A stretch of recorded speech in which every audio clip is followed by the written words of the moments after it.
pledge allegiance to the flag of the United States of America and to the republic for which it stands, one nation, under God, indivisible, with liberty and justice for all. Welcome, everybody. Happy New Year. I hope everyone's having a great holiday season. We're going to start with Heather and her town administrator report. Oh, we're already on the first thing. Totally forgot, sorry. Just a couple updates. We are ready in the next couple of days to launch our website. We will be announcing and talking with the newspapers and doing a press release when that happens. Art has worked very hard on that and has been working with many of the different departments and committees to make sure all the information is updated, all of the links work, all of the resources are up there. We're working right now on making sure we try to get the most up-to-date zoning bylaws and general bylaws up on the website so they're available for everyone to access. A couple other things coming up, as everyone knows, special town meeting we have in January on the 20th.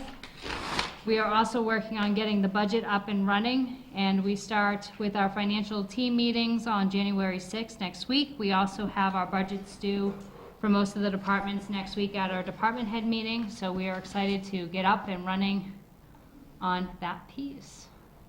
It's very brief. That's it, Wow. huh? That's all I got for today. That's all you got? Wow, that's a great start to the new year. Just kidding. Just kidding. Select board updates or liaison reports.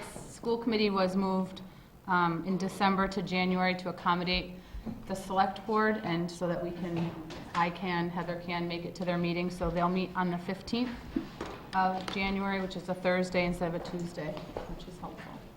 At one point, we were going to talk about assignments to all the different boards. I don't know if that's good tonight or put it on the agenda going Can we forward. put on the next agenda to go over who is whose liaison to what committee and reorganize that if we need to? I have an update for the Greenway Negotiation Committee. Okay. Okay, so while I haven't made every meeting, I've tried to keep abreast of the team and what they've done. And so April West sent me the latest on the negotiation team. So the Greenway Committee has met twice in the last 8 weeks. We had Stuart Beckley, former town planner from Easthampton, at our last meeting to give us a sense of how things happened in the rail trail in Easthampton. He was very informative. The negotiation team has been working through Representative Kokot to push along the steel rail swap with the Mass DOT. The bill of sale is currently being reviewed by the attorneys from the Mass DOT and the Pioneer Valley Railroad, and this transfer is getting tied to the purchase of sale agreement that should be coming shortly from the railroad. Attorney Robert Spencer, who recently did the title search for the work on the rail corridor, has agreed to be part of this price to help negotiate the purchase agreement. We need to have the advance acquisition letter completed and signed by the select board and sent off to the Mass DOT prior to signing any purchase and sale agreement. So it is progressive. Excellent. Anybody else? Next, we have the Public Safety Complex, and they're going to give us a presentation. Charlie, Public Safety Committee. First, let me get you an update on the trees. The trees next to the fire station are scheduled to come down this first, because it's a holiday, building's going to be shut down, so that's when we're going to focus on taking those trees down. That's the operations moving forward. Mr. Bray seems happy, everything seems to be clicking along, conservation seems fine with it, and hopefully we'll have that resolved in a couple of weeks. Now I'd like to turn this over to Curtis so he can give a little presentation on the PowerPoint as to where we are with the project. As you know, we sent this out to you guys a couple of weeks ago just to get you up to it. So I think show the PowerPoint and questions, and we'll go from there. Charlie, Curtis. Curtis' glasses, just for the public that's watching. Curtis works as the town consultant relative to the design and feasibility study. Curtis, your last name, I'm My sorry? name's Curtis Edge, and I'm a principal at Kalo and Bienick Architects. Thank you. Just, people listening at home. Thank you. Run through it here? Might as well. The Public Safety Committee has asked me to kind of work with them and give you an overview of where we're at, where we're headed, and get some feedback from you. So, make sure I can do this. Just a little bit of background for those who may be unfamiliar with the facilities you have and why we're here today. Back in 1863, you constructed a schoolhouse. That schoolhouse served until 1927. So I believe those, at that time, you came over to the Larrabee School at that time, I think, is what happened. School sat until December of 1946, at which point the town decided they were going to raise the facility. 2 years later, they decided that they wanted to use, the town, decided that they wanted to use the former school facility as a firehouse. And in 1971, some garage bays and some office space was constructed around it. You can see the original structure on the left and where we ended up on the right, where some doors and windows and masonry piers were removed in 1940, what was the date there, 46, I think I said, 1946, and some of the alterations that were made. Notice the doors on the facility. It's only 25 foot wide, the original facility, and the doors themselves are each 10 feet. Rule of thumb for modern public safety complexes that we do is about a 14-foot bay, 14 wide, the door. So it's about a 16-foot structural bay. So just keep that in the back of your head. As the existing fire department, as you see it now, just walking you around, going up the driveway that's shared with the senior center and the town hall.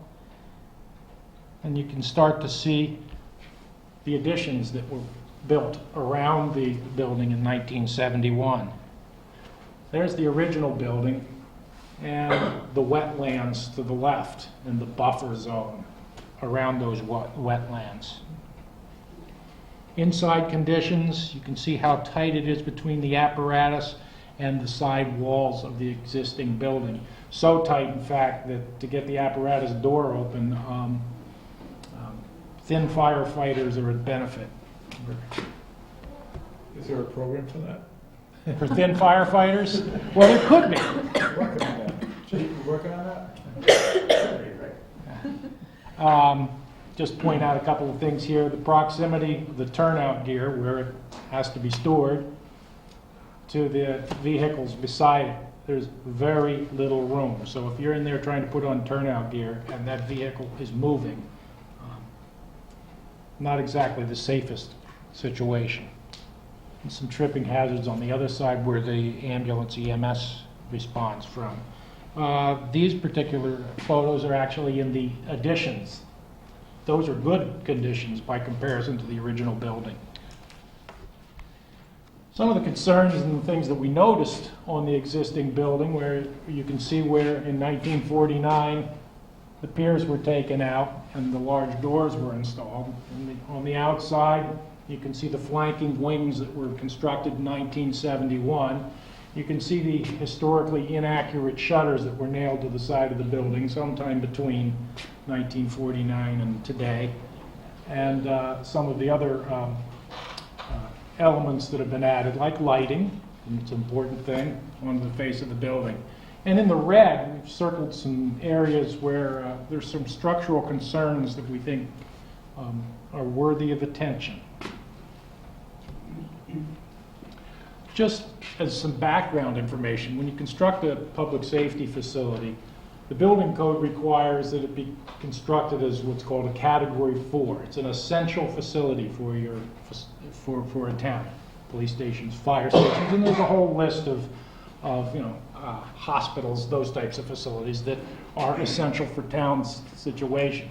Now, Category 1 are agricultural uses, storage barns, and those types of things. Category 2 would be something akin to your house. Category 3 are public buildings, usually larger occupancies, whether they be schools or something with an I, a use group I, institutional category. But you can see that if Category 1, they consider that low hazard to human life if that building were to fail. Category 2, they say if it's not 1, 3, or 4, it's 2. It's a house. 3 is a substantial hazard. So if you had a schoolhouse and there was a collapse, That's not a good thing. And then they say essential facilities. That's what your police and fire, if you were building a facility today, is required to be built to. If I backed up a slide and you looked at the structural conditions and the type of the unreinforced masonry building from 1863, that becomes a little bit problematic if you want to reuse it for your existing building. Anything is possible. It only takes money. So just moving right along, just keep that in the back of your head. The current police station is in the former town hall building. It was constructed in 1904. I believe they moved in 1972. Prior to that, they worked out of the chief's house, I think. In 1972, they put a small addition on the back of the building. They had a couple of garage bays and a little bit of office space. They subsequently developed some holding cells and other support spaces. The structure as it presently stands lacks appropriate security design, and you'll see that in some subsequent slides, and has an inadequate utility infrastructure. It does not comply with your current codes and standards that are required. It's a liability. Some of the things that I just alluded to were, you know, your main entrance to your facility, that's a shared entrance between the public, somebody coming in to file a complaint, and a detainee also brought through that same space, or anybody that's waiting for an accident report or anything that's going on is all happening in this.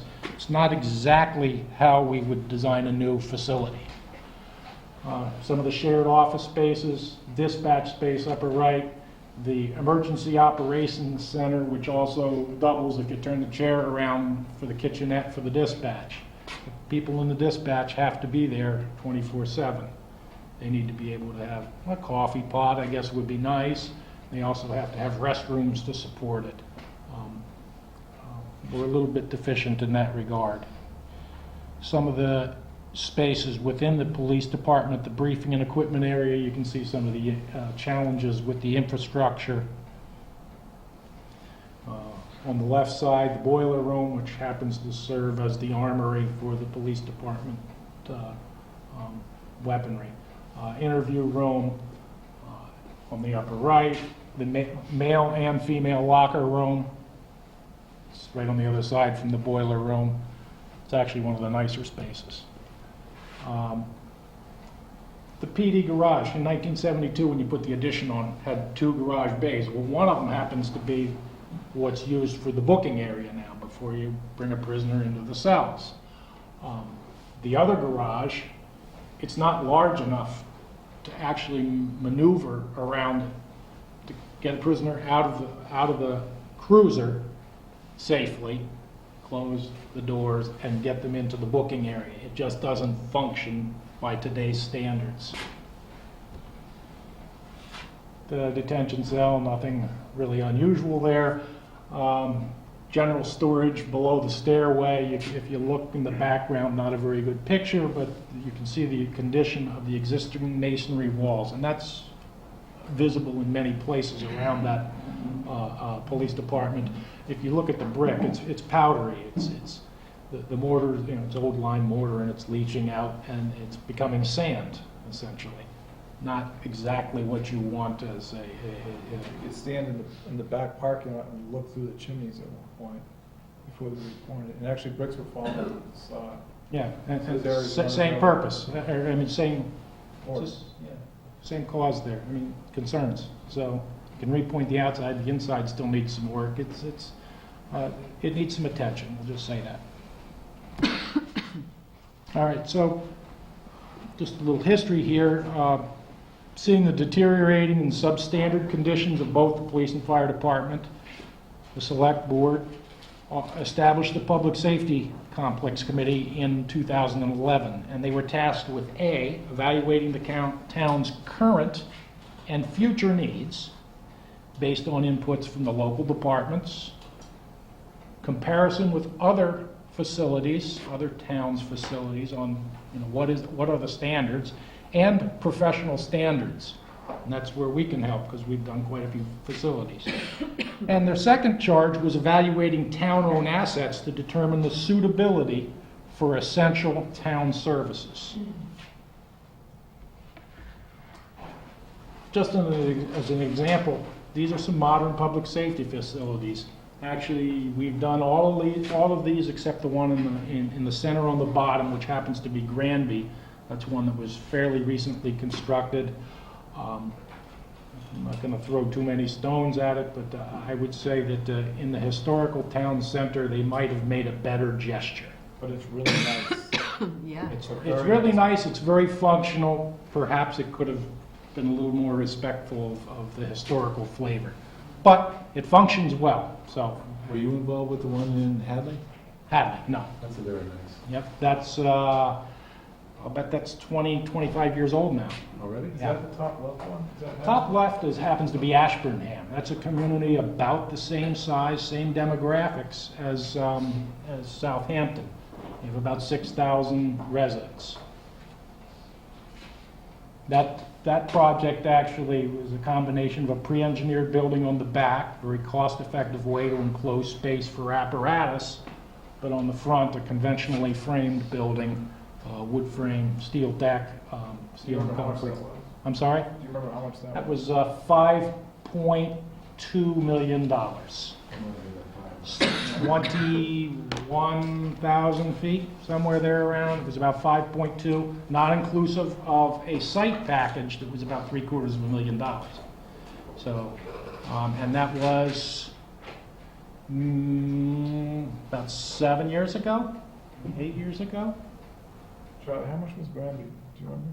I don't remember off the top. I went to so many of these, Dave, that unless I start looking at my notes. I was there too. Pierogies, remember? Yeah, you like the photos. And just for, just to bring you up to speed, in the center, it's a training facility. It's pretty standard.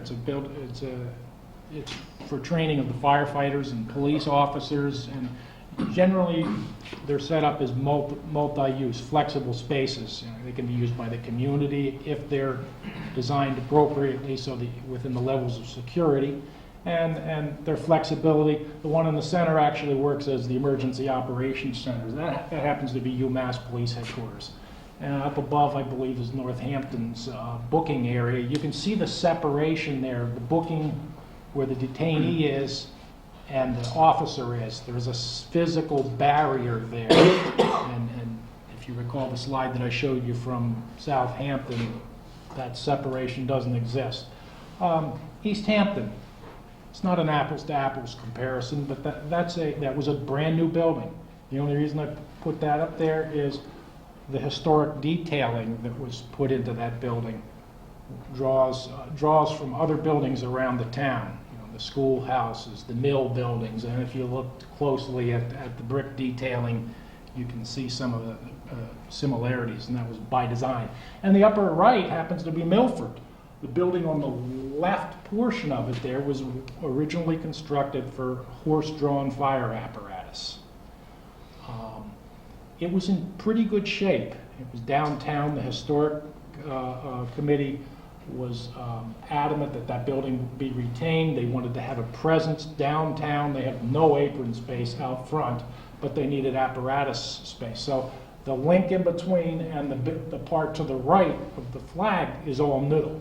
So all new construction. The left side was renovated into office space and living quarters for the firefighters.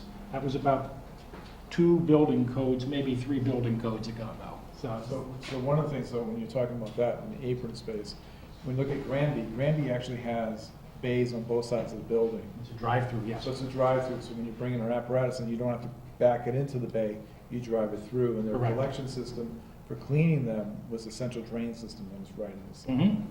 of those bays. It's really set up nice. It's very And nice. that's pretty standard, and you want the water to drain off the trucks, go to usually trench drains, or so you're not puddling water, so firefighters don't come in and slip and fall. And drive-through is preferred generally, although they're not always used that way. In Ashburnham, it happens to be a drive-through bay, but they ended up going back to back usually. You know, sometimes it depends which piece of apparatus too. The ambulances, they generally cycle through forward. The fire trucks, they seem to go back to back. It's personal preference on how the departments function, but each one. But it has the opportunity to have that drive-through function. Well, you said the middle one was the UMass Op Center. Were It you is. involved with that? Your Yes, firm? that's- yeah. How much was Easthampton, do you recall? That, I believe, was 6.2 million, is that a number? That sounds right. That was about- I remember how far back. Yeah, that was 1999, And we were working in the brownfield there. that's correct.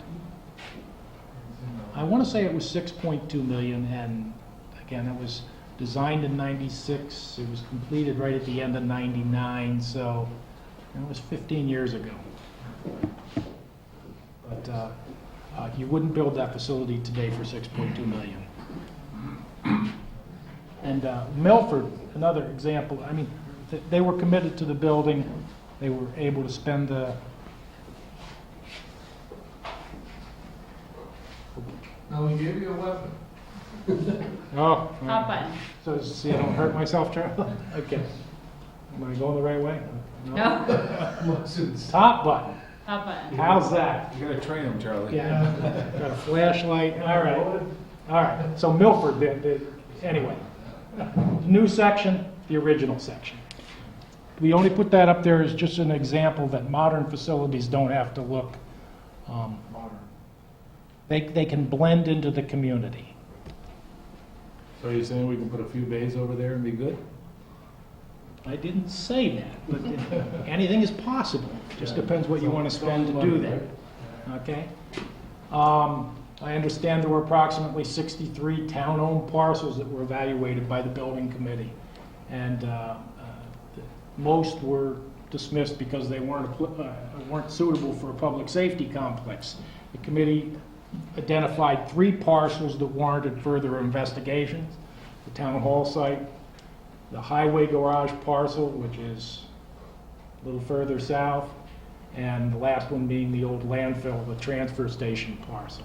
And for various reasons, geography being one major consideration, the town hall site came to the top. It is the most centrally located, gives you the best response times to the population centers in Southampton, and you'll see that shortly. So in 2012, the Public Safety Complex Committee submitted a comprehensive report to the Select Board, which I understand is available at the town clerk's office. And based on the results of that report, they were given a charge of going further with the town hall site. In September, October, we were retained to assist the Public Safety Committee with their efforts. They began to identify what does this site consist of, and you can see that it actually consists of 12 overlapping parcels with various deeds, and the county road that runs underneath the current town hall. So when that was identified, they began to address those issues before proceeding with the feasibility study that they engaged us for construction. At the same time, they began looking at soil and groundwater testing and established there is no suitable area on site to support the septic system that would be required for the project. It does have town water, gas is available, all the utilities are there except the sanitary. The committee began discussions with an abutter to conduct some soil testing on an adjacent parcel and determined that that property could support the needs of a public safety, a combined public safety facility. And I understand there were some subsequent negotiations, and it was confirmed that the adjacent parcel is available for $30,000, and when combined with the town hall parcel, it creates a suitable site for the public safety project. Right now, I understand that's in a holding pattern until. That is actually waiting now for town meeting January 20th. for a formal vote by the town. Okay. So, going back to the town hall site and looking at an evaluation, you can see that A, it was centrally located, at least from the previous map. It complies with the NFPA's 1710 response times. It meets the planning and zoning requirements. There will be site development costs. A, for land purchase in order to create a septic system to support it. There are some areas of concern, such as the wetlands and flood zones, that we're going to have to be mindful of as we develop it. And the feeling is that there will be minimal impact to current traffic patterns needed to address, but we do need to address the on-site circulation. You can see that everybody right now comes in the same driveway that emergency apparatus is coming out. It's not exactly the best situation. Just walking around that facility, looking down, you can see how East Street aligns with, beyond the pickup truck there, how that aligns, and that driveway comes up here. So we're suggesting, and you'll see shortly, that circulation, vehicle circulation, be split, separated, so that you're not competing with emergency apparatus in response to. The benefits of the town on site. Number one, it is owned by the town, and it's estimated the cost to purchase a comparable site would be $500,000 and up. It's sufficient size. Needs to be 5+ acres. Why? Apparatus needs room to maneuver. One of the shortcomings of that Milford site was that there's no place for them to pull out, but they have other sites to take those trucks and do that work. So they just don't do the servicing of the vehicles and the drills right there at that station. Easy access to Route 10, which is great for response times. It's located within the acceptable ISO radius. It's basically a risk management tool. It's an assessment, and it's used to establish insurance rates, and it's all based on an ability to respond to a fire incident. So that's an independent rating agency that we can provide you some information on if desired. There are reasonable site development costs. As I mentioned, there is public water, there's gas, there's electric, telephone, cable TV, and there's the availability of an adjacent parcel with an acceptable perk test. So all of those combined make it a viable site. One of the things that would be key is we have to be able to maintain existing services while the building is constructed. So you can see some of the schemes that you'll see shortly. That's one of the criteria that's going to help shape how this facility would be constructed. And the development benefit is would be a central location for essential town services. It's in the central village area, so a lot of benefits. There are also some challenges. The topography, it's a sloped site like Ashburnham was.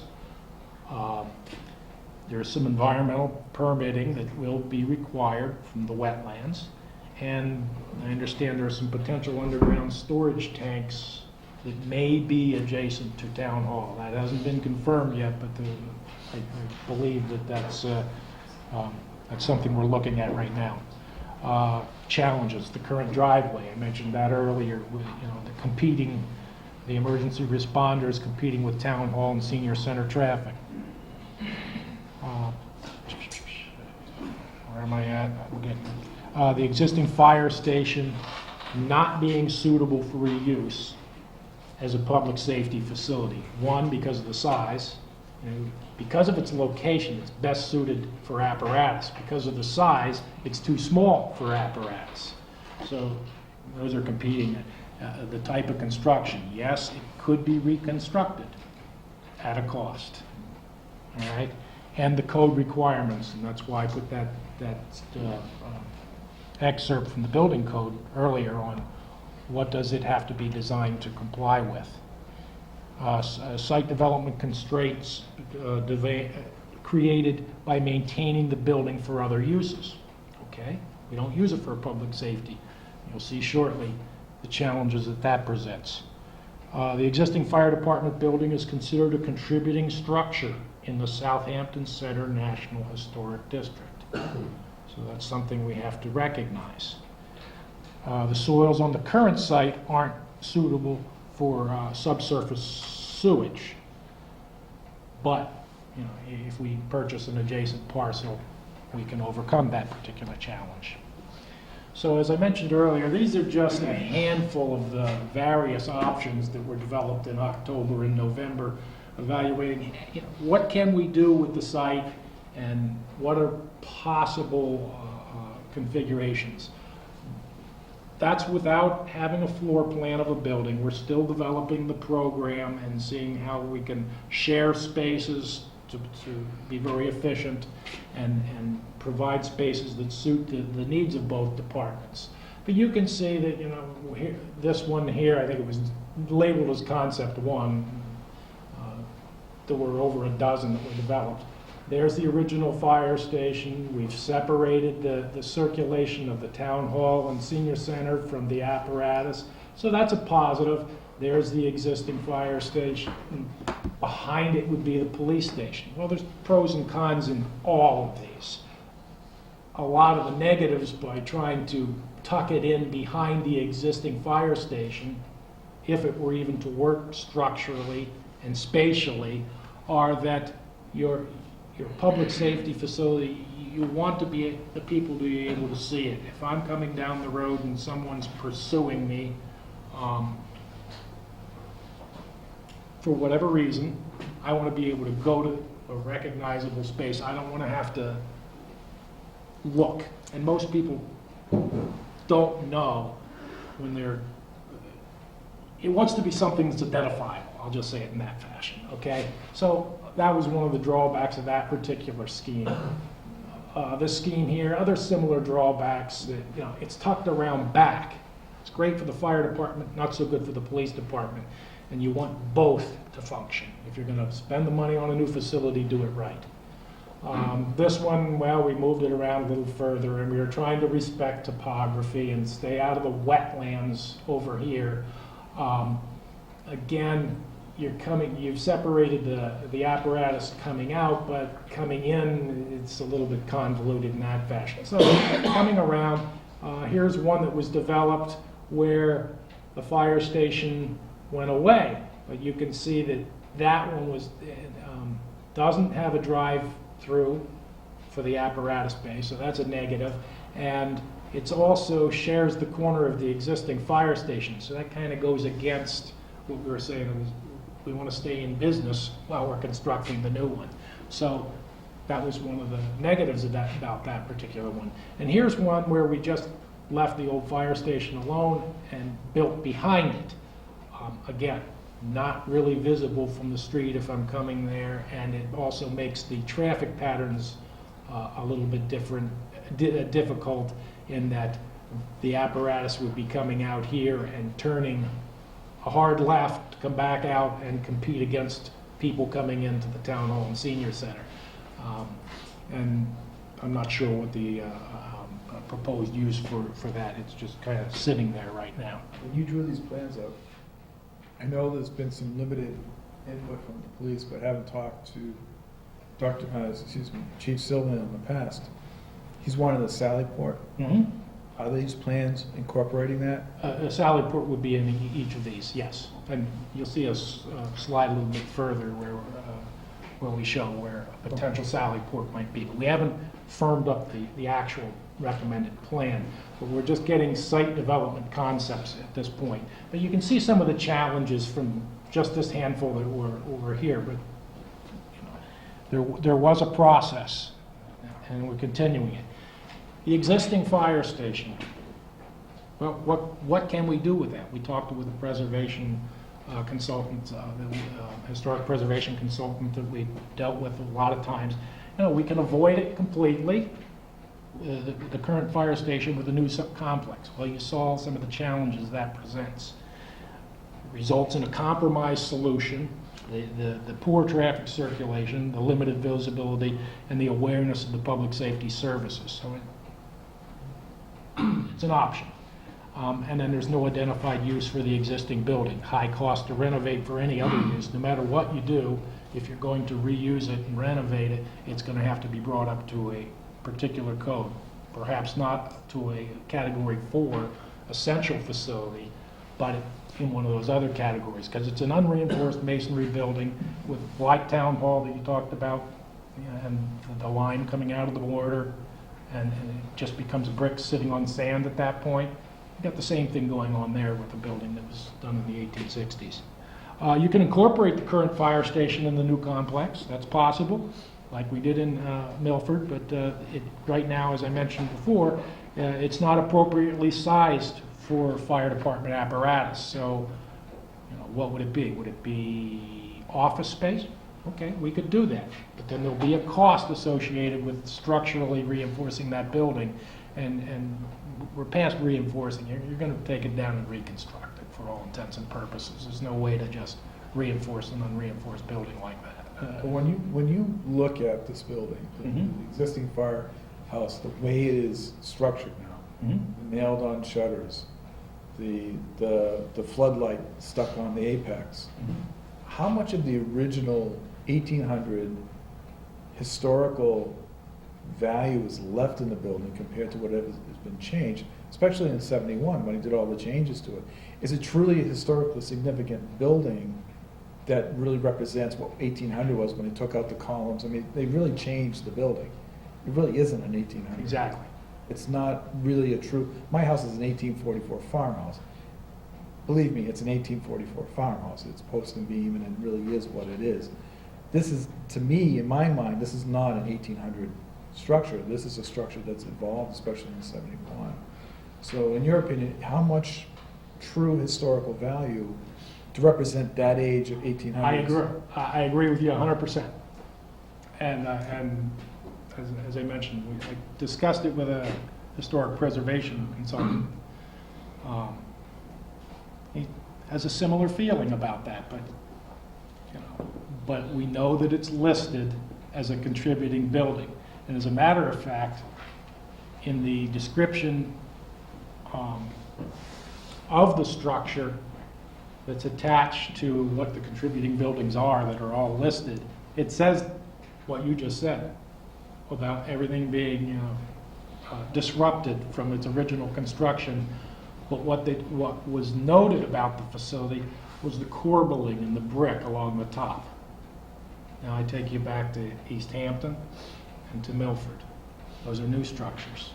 Can you can you replicate that? Can you draw on those historical A brick facade of something incorporated? Perhaps, and that's actually where we go to the fourth option. There would be, and we've done it on purpose in an order here. You can avoid it.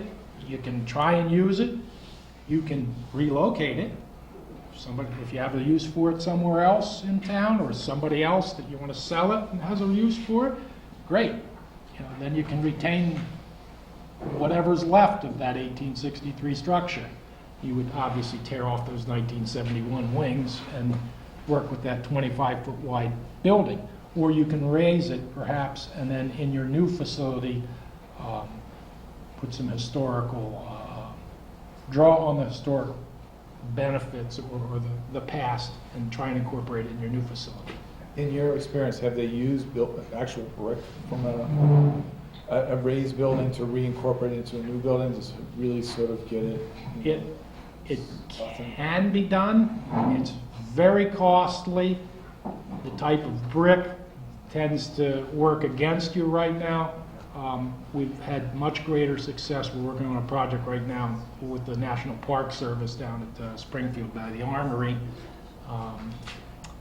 And what they did there was get a brick that matched, visually matched what was, rather than try and reuse brick. It was much more cost effective.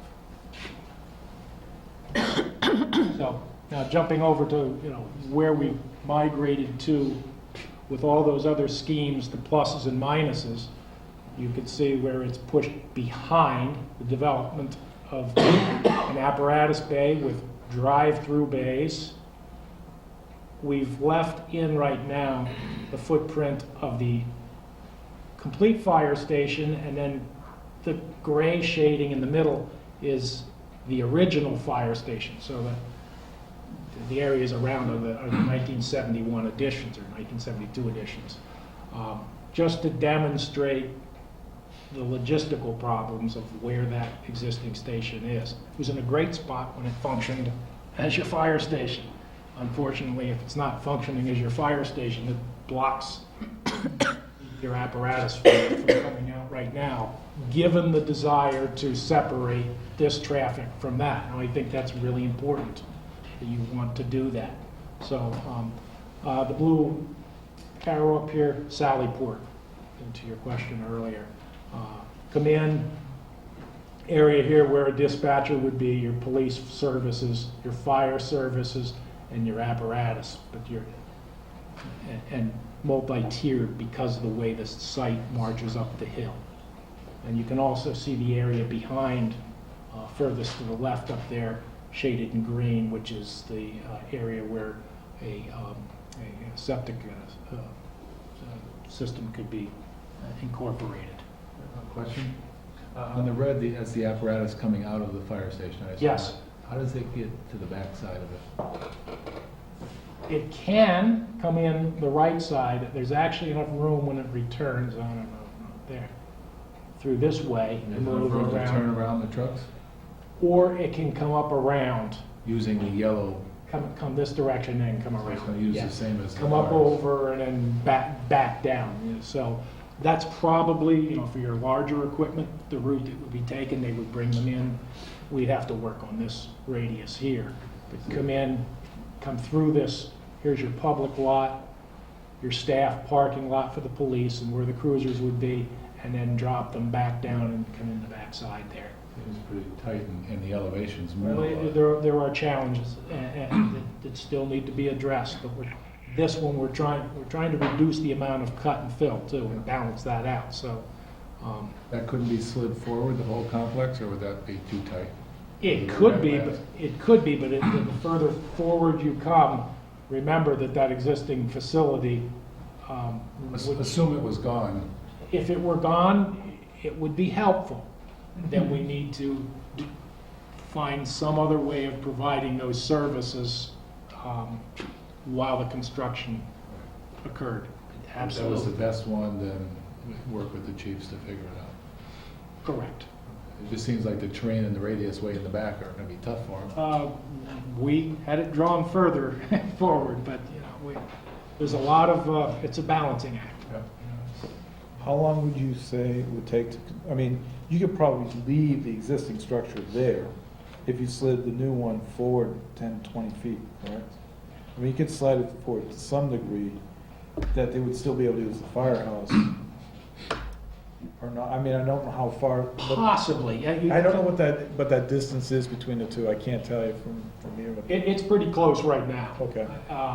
But these are office areas and support areas that I suppose could be relocated and then maintained where your apparatus is across the front here, perhaps. I mean, we haven't even gotten to that But point yet. I'm just thinking out loud here. Construction time for a new facility. About a year.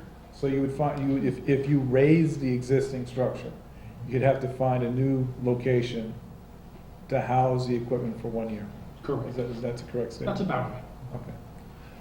I don't know, maybe a Charlie question. The wetlands, there's no way to creep into those legitimately, right? You can request variances, but nothing within 50 feet, maybe a little bit. We can replicate wetlands too, to some extent, but remember, everything we do that we add to the cost. I grant it, but I guess what I'm thinking of, and I think you said it before, if we're gonna do it, let's do it right, to the best of the town's needs now and in the future. I mean, if it's gonna help the chief to put it down and to the right, and it's gonna cost us an extra, I don't know, $250,000, whatever that number is, I think we should at least consider it. Is that that's 2 days, right? That's actually drawn as 4. That's four, so it's across this way is 4 bays? Yes. You have to appreciate, we are a committee that provides information to the select board. The select board points the direction of where you want us to go. Right. The reason of this whole meeting is to bring you up to current, so that we can get feedback from you guys as to where you want us to go. Yeah, and that's kind of what I was asking, where, Yeah. some possibilities. Is Charlie McDonald back You're leading the there? band, I'm just in the band. Now, is Charlie McDonald back there? No, okay. If we replicate wetlands, can we replicate it anywhere in town that's town-owned property, Ed? Or does it have to be, Most parts can be replicated on site. has to be on site? And you probably could in the Miles property, but I'm not gonna speculate on that, because I'm not an expert in that. Okay. But you might be able to get away with some of it. It's just like, we got a permit from conservation to cut the trees down in part of the wetlands, just to clear, because they acknowledge the fact that there's gonna be activity there anyways. But to do construction itself would require a whole new determination, submittals, everything else, right? But I mean, it's a thought. And another thought, instead of doing a safety complex, could we do a safety compound where the buildings are separate but better sited? I mean, is there a need, chief, to have them side by side, or if they're on the same site? Again, I'm just throwing, You could, but generally what we see are communities when they're doing complexes, they're trying to share resources. yeah, so that you'd rather have them together? Okay, okay. The infrastructure, the heating and cooling, shared training rooms, so you're not building a fire department training room, a police department training area. Rather ask the questions now. No, those are good questions. So, I think I have too many more slides here.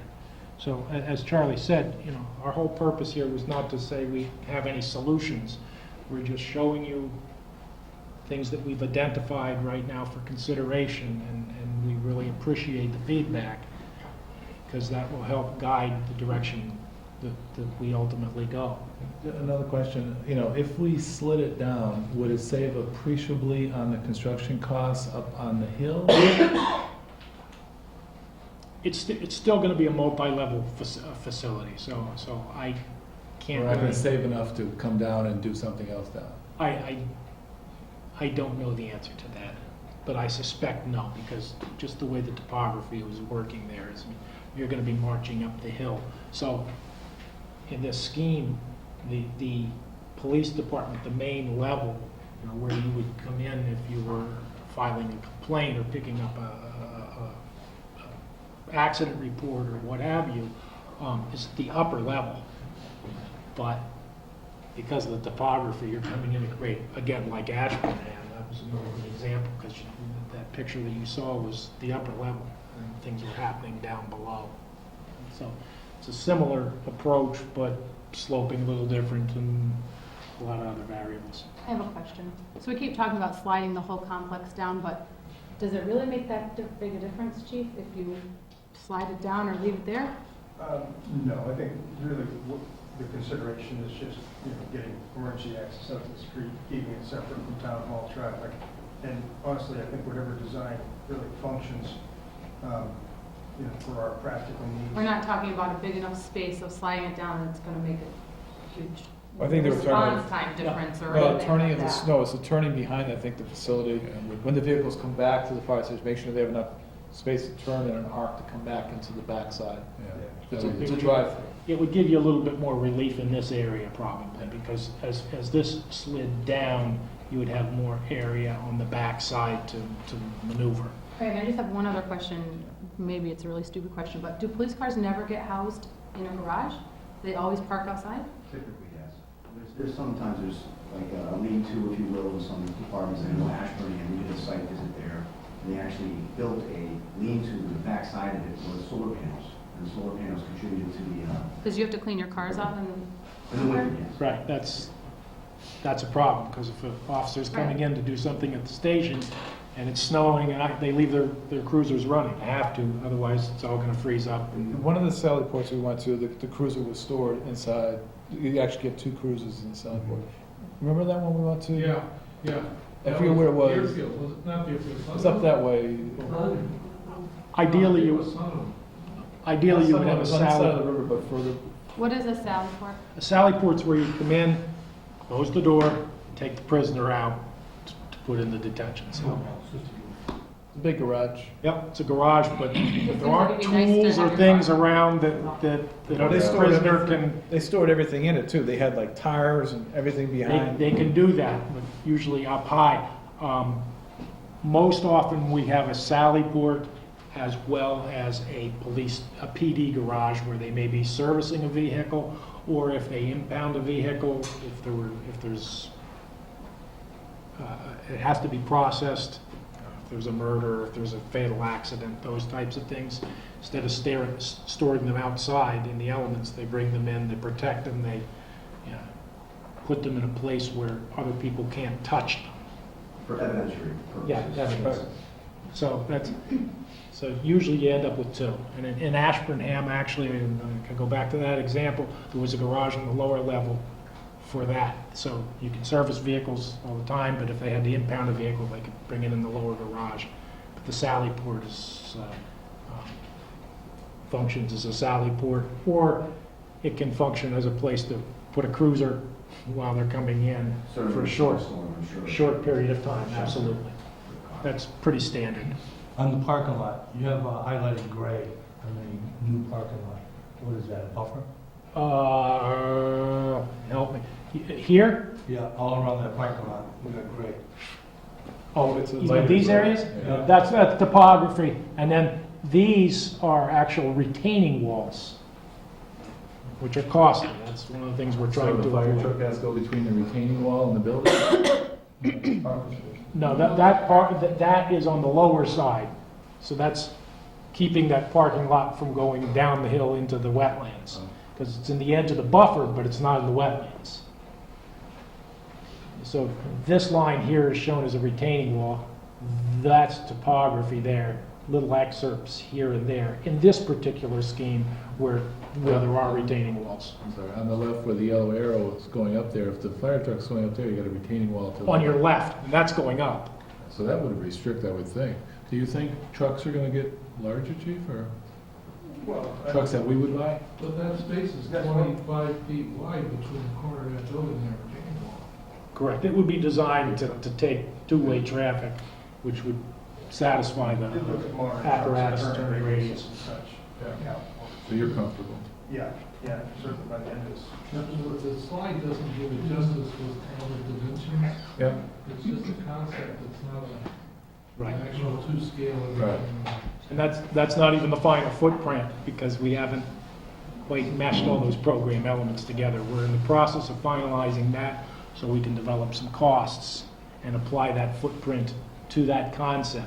We understand basically what needs to be up and down, and adjacencies, and levels of security within a building. So, you know, it's the process, that's where we are right now. Since this is a question, I'm gonna ask another question. Is there any thought given where the way to get into the police station, or at least rerouting, would go up Maple Street, and we take a little land off that edge and make a wider driveway to go that way? Circular? You want to redirect traffic? Just, No, I'm not. yeah, I'm just looking at it saying, that seems like, If you want to double the area of that driveway, you're going to, and Curtis can speak to it better than I can, you have slope issues that you have to deal with there, and then you're looking at Maple Street, which Ed will tell you is all of a sudden narrow yeah. to that kind of traffic flow. So you may be looking at expanding the width of Maple Street. And one of the I mean, there's been discussion about the possibility of that. We haven't gone real far with that. One of the disadvantages that we didn't like was if you're going in an emergency and you want to get to the police department, you know, where is it? You know, all right, turn left on Maple Street, go up, take a right, go around the building. Oh, there it is. That makes sense, You know, yeah. if it's identifiable here, I can make a beeline for it. So, Makes sense, yeah. it's How much encroachment for the new driveway to the fire station into the wetlands? actually, it's You're right right at the ahead. same edge as what the present driveway is. So, My biggest thing is, you have three major buildings there now, and I can remember having selectmen out in the parking lot directing traffic during town meetings or, you know, an event here, because it was You know, people were blocking up the front of the fire department. And I see it as a segregated driveway there, which is great. But would you ever consider, you know, going north of that and taking another 15, 20 feet of that wetland and replicate that and expand that driveway? Because I'll tell you, that driveway is gonna have to be worked on anyways. You're gonna have to get an area to work in that buffer zone down there. And while you're at it, you should consider at least maybe building out 20 feet, because under that far side of that building, that driveway over there, the existing driveway, there's a lot of muck. And there's a large, I think, 28 or 32-inch culvert in there that takes a lot of drainage for that purpose. Right, it comes from somewhere over in It goes right through the middle of that parking lot. Tree line. Comes out over there. Comes here and then comes out right in here somewhere. Right. Yeah, I think it starts up towards the tree To line. here and then goes maybe that way, Yeah. if I recall correctly. But I mean, this is something for you to consider. Yes, absolutely. Because We looked at it would it. enhance the visibility of that building, and would get you access to that building, even with 2 heavy trucks going in there at the same time. And I think that if you're gonna be in there working, make the repairs you have to, and try to shift it 25 feet to the length of that driveway, and even maybe around to the back corner of the upper lot. And you might buy yourself a lot of room. And, you know, yeah, there's replication going in, but you could do a lot of that replication and put it up by the sidewalk near Route 10.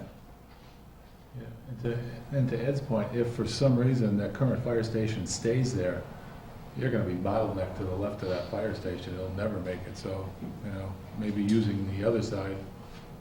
I don't see how keeping the current fire station is gonna work. But. Speaking of the current fire station, have you looked at the structure closely? What I've heard, the lore I've heard, is that one of the walls, I don't know which wall, outside wall, foundation's not set right, and that wall is sinking. Well, And I don't know, I haven't identified that feature yet, but. this is what I've been told. But our structural engineer is ready to come in when necessary to do that What evaluation. I'm getting to is that, is there a point where a structure, no matter how historic it is too unsafe to house $750,000 worth of vehicles? I mean, that's my opinion. That we have $750,000 worth of trucks, ambulances sitting in there, and all the other equipment, that building is not structurally sound enough at this time, and it puts at risk that kind of investment in safety equipment for the town. Is that a fair statement? Well, that's very fair, and 3/4 is a really a low number, $750,000. You got more than $1 million worth of apparatus sitting there, absolutely. What would happen if one of the junior officers took out one of the pillars backing up? Take out the truck too. I'm just saying, one of the older trucks. The old pump truck. Accidentally, you mean? Accidentally. Oh, okay, I was just clarifying that. So if you put the complex there, do we add any parking places for the town hall? Because now I'm thinking about Ed's point, and if normally we have a big meeting or, you know, the town caucus or something, people park where that building's going to be. So where would people park now? North School, where the event would be held. Instead of having everything here? There's parking behind the safety complex as well. There's spaces up behind it. But eventually. I'm wondering how we'd be many able to- other spaces, and then does that get in the way of the police department? Does it get in the way of the fire We department? haven't gotten to, we've identified that possibility, but we haven't put a number on it yet. Okay. So we don't have a footprint, so there are a lot of variables. It's certainly a desirable goal for us to increase parking capacity for town hall if possible.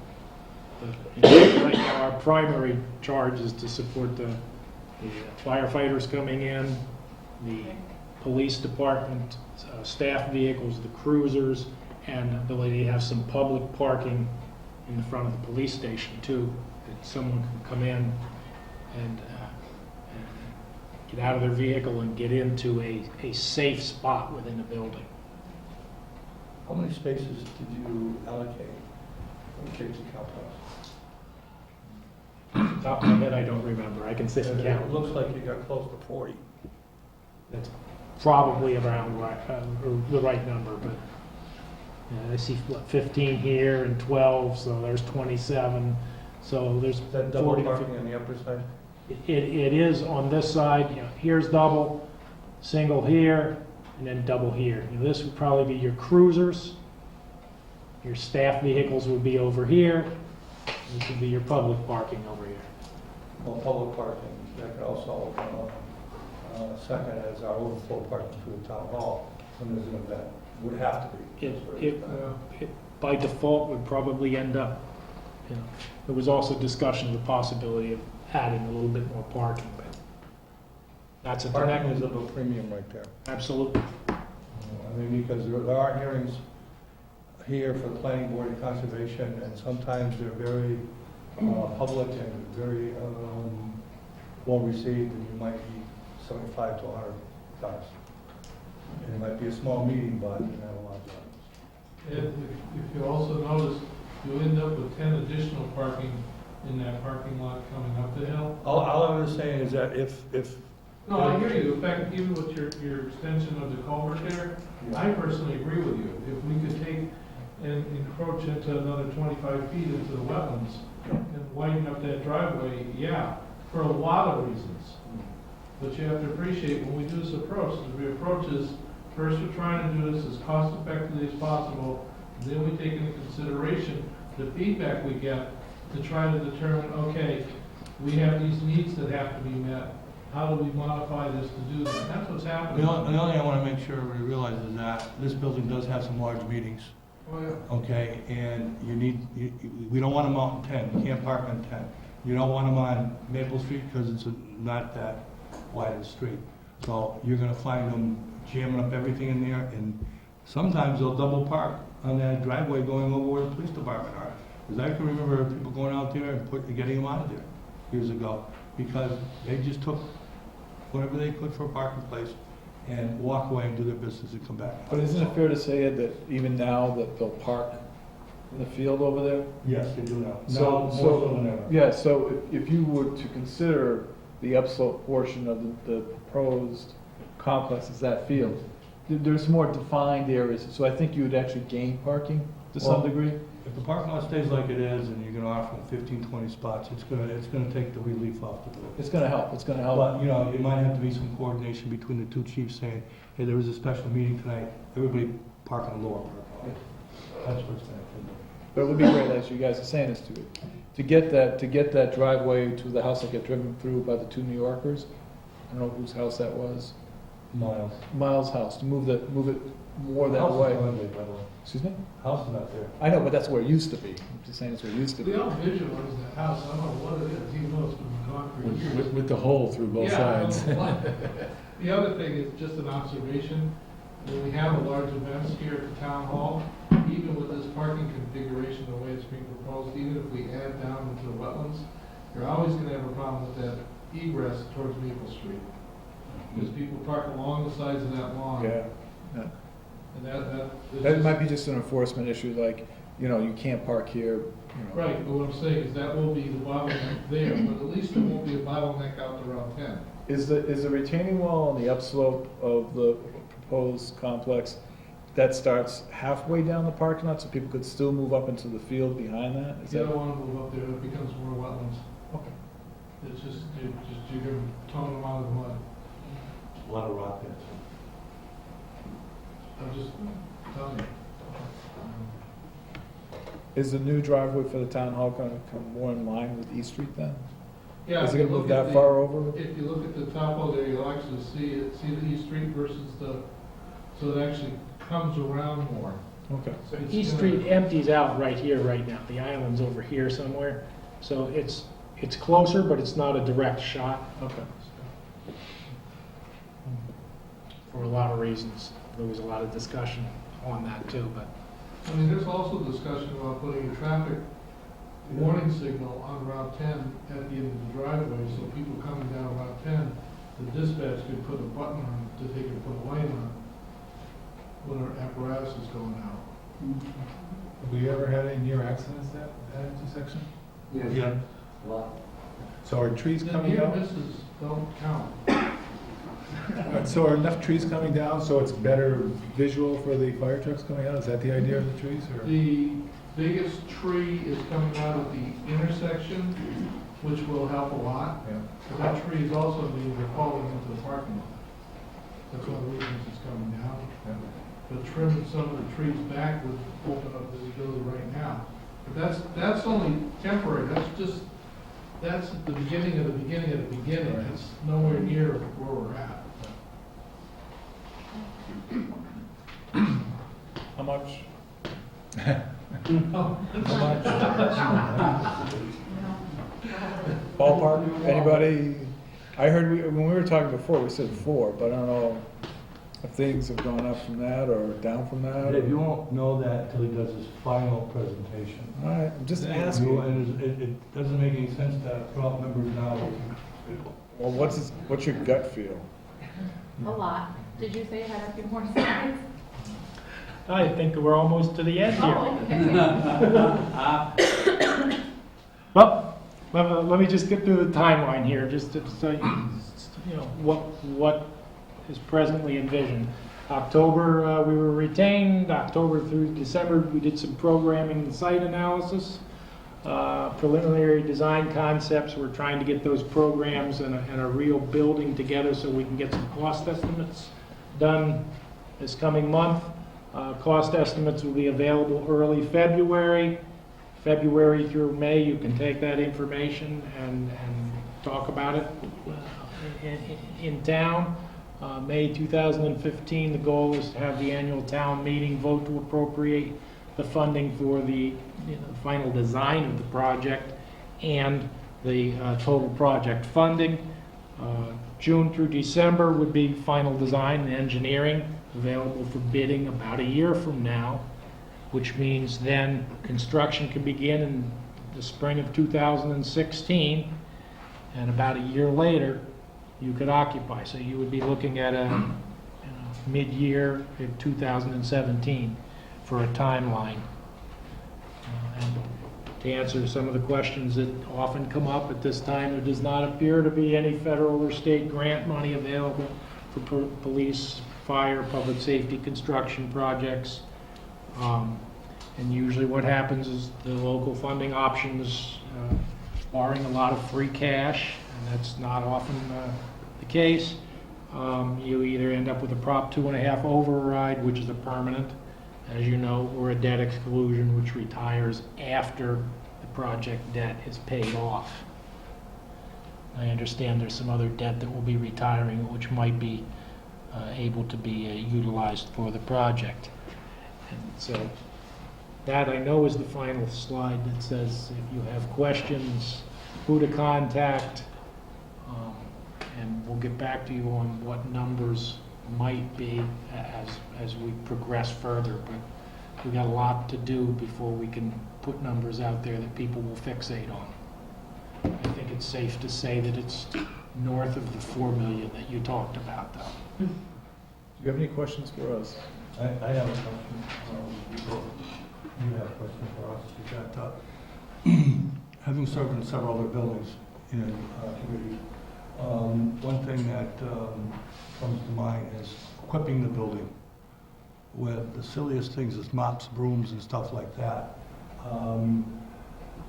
Exhaust protection equipment when these trucks are fired up in the building. Is this all going to be part of your estimate?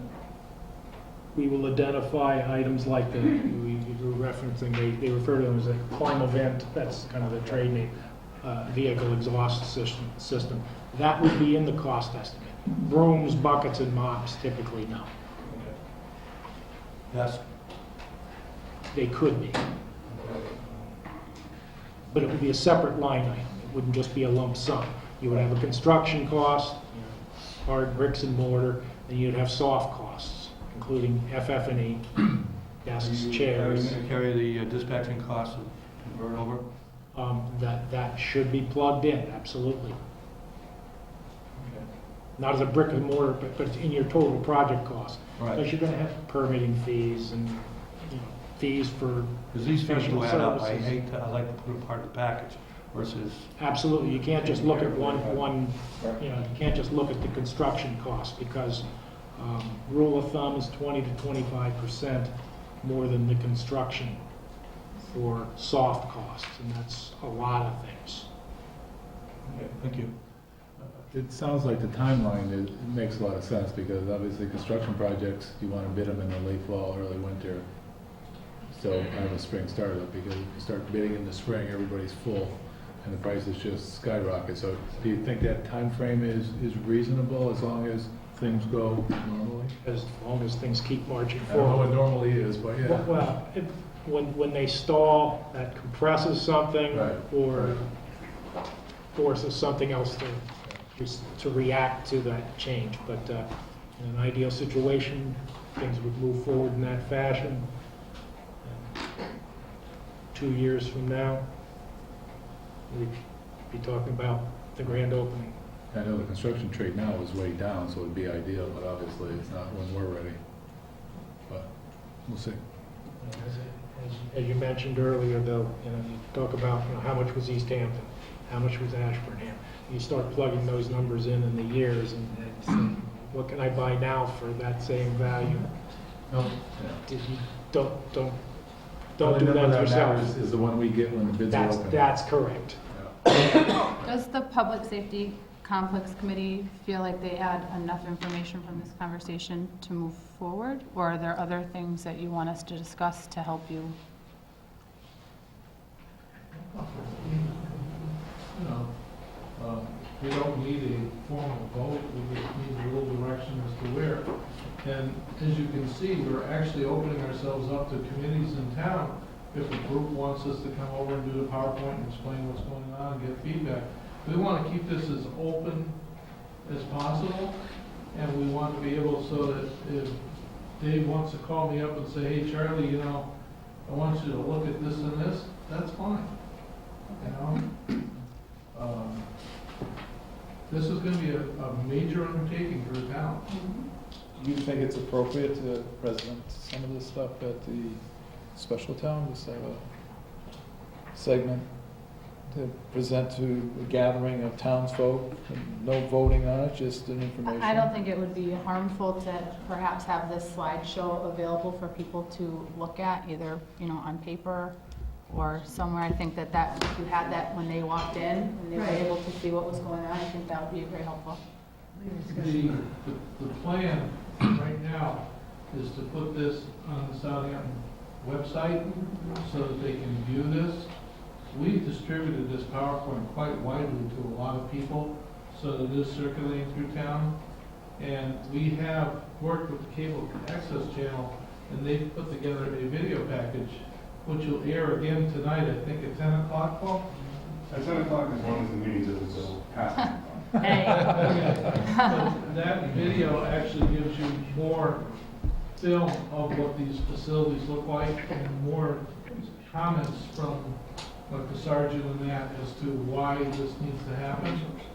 So we're making this as available as possible out there.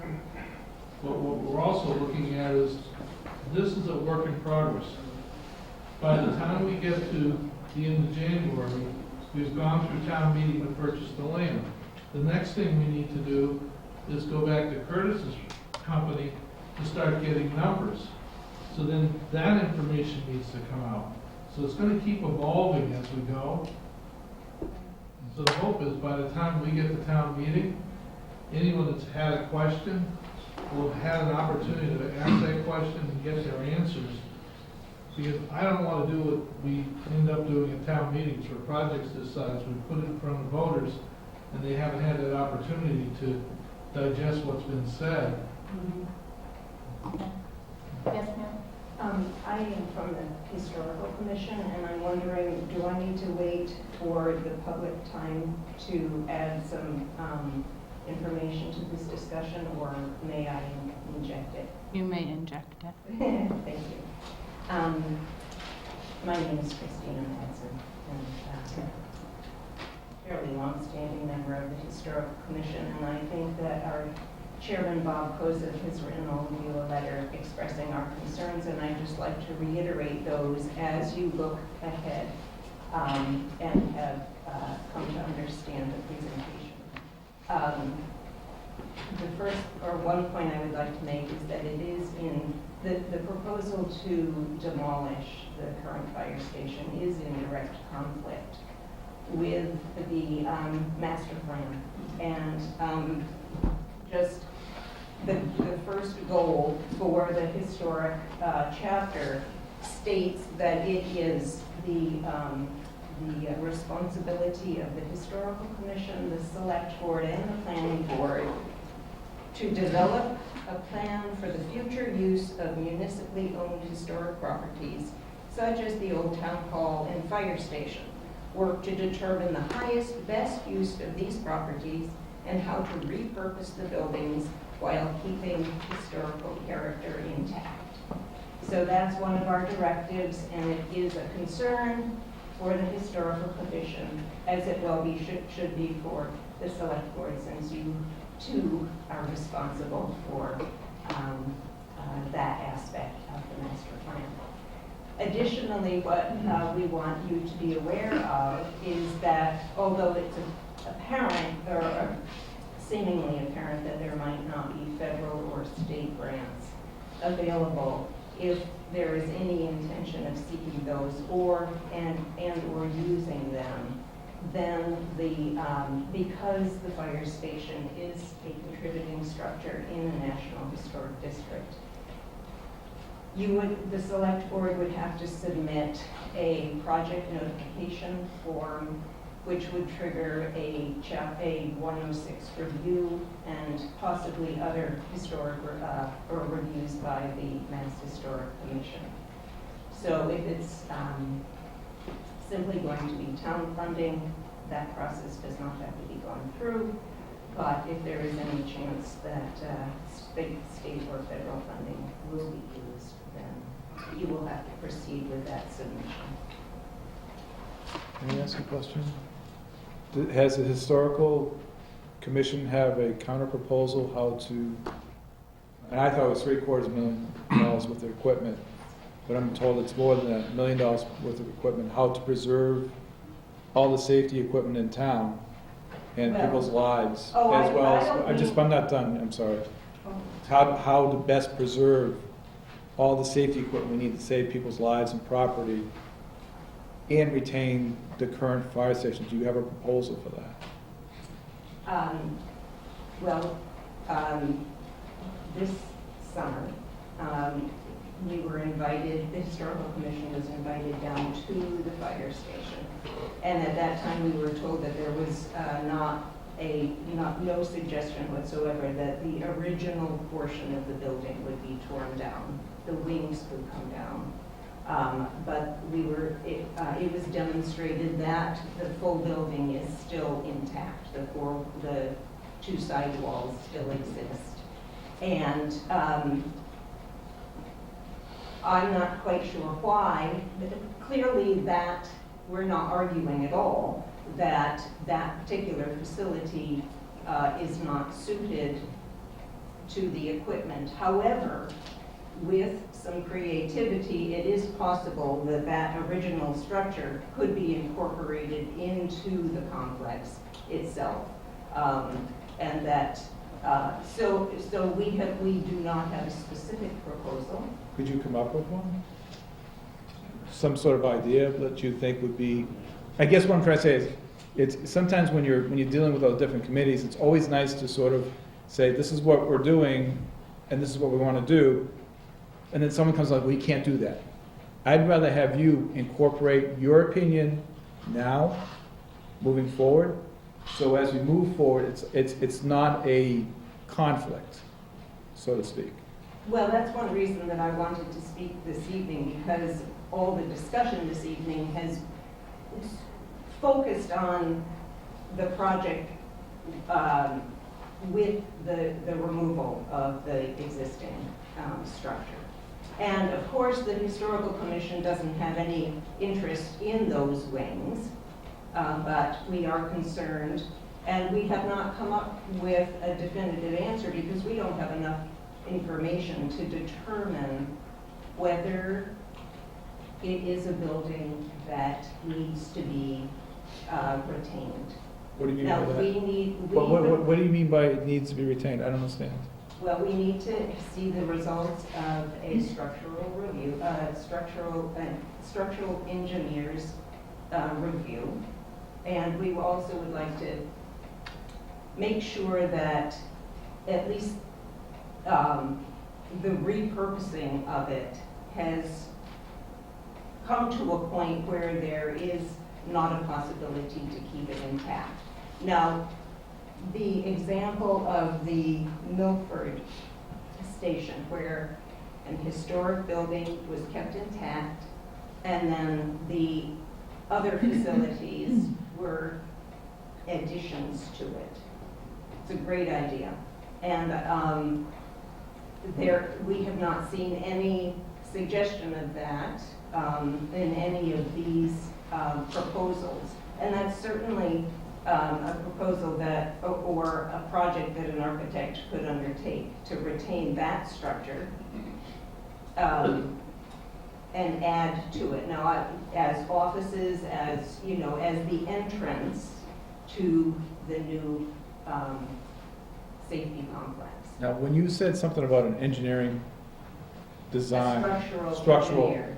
is there a point from your commission that says, geez, this thing's held together by baling wire, we don't have the money to, is there like a money point that says this is beyond, and what is that point? What does that cost? We don't know. Okay. We don't know, of course we don't know what that is, but one thing that I can say that I believe is true is that were the original structure to be left intact and incorporated into the larger safety complex, CPA funding could be used or requested for the renovation of the historic portion of that building. Would it be 100% of the structure, 50%, 30%, That I don't 10% know. the facade?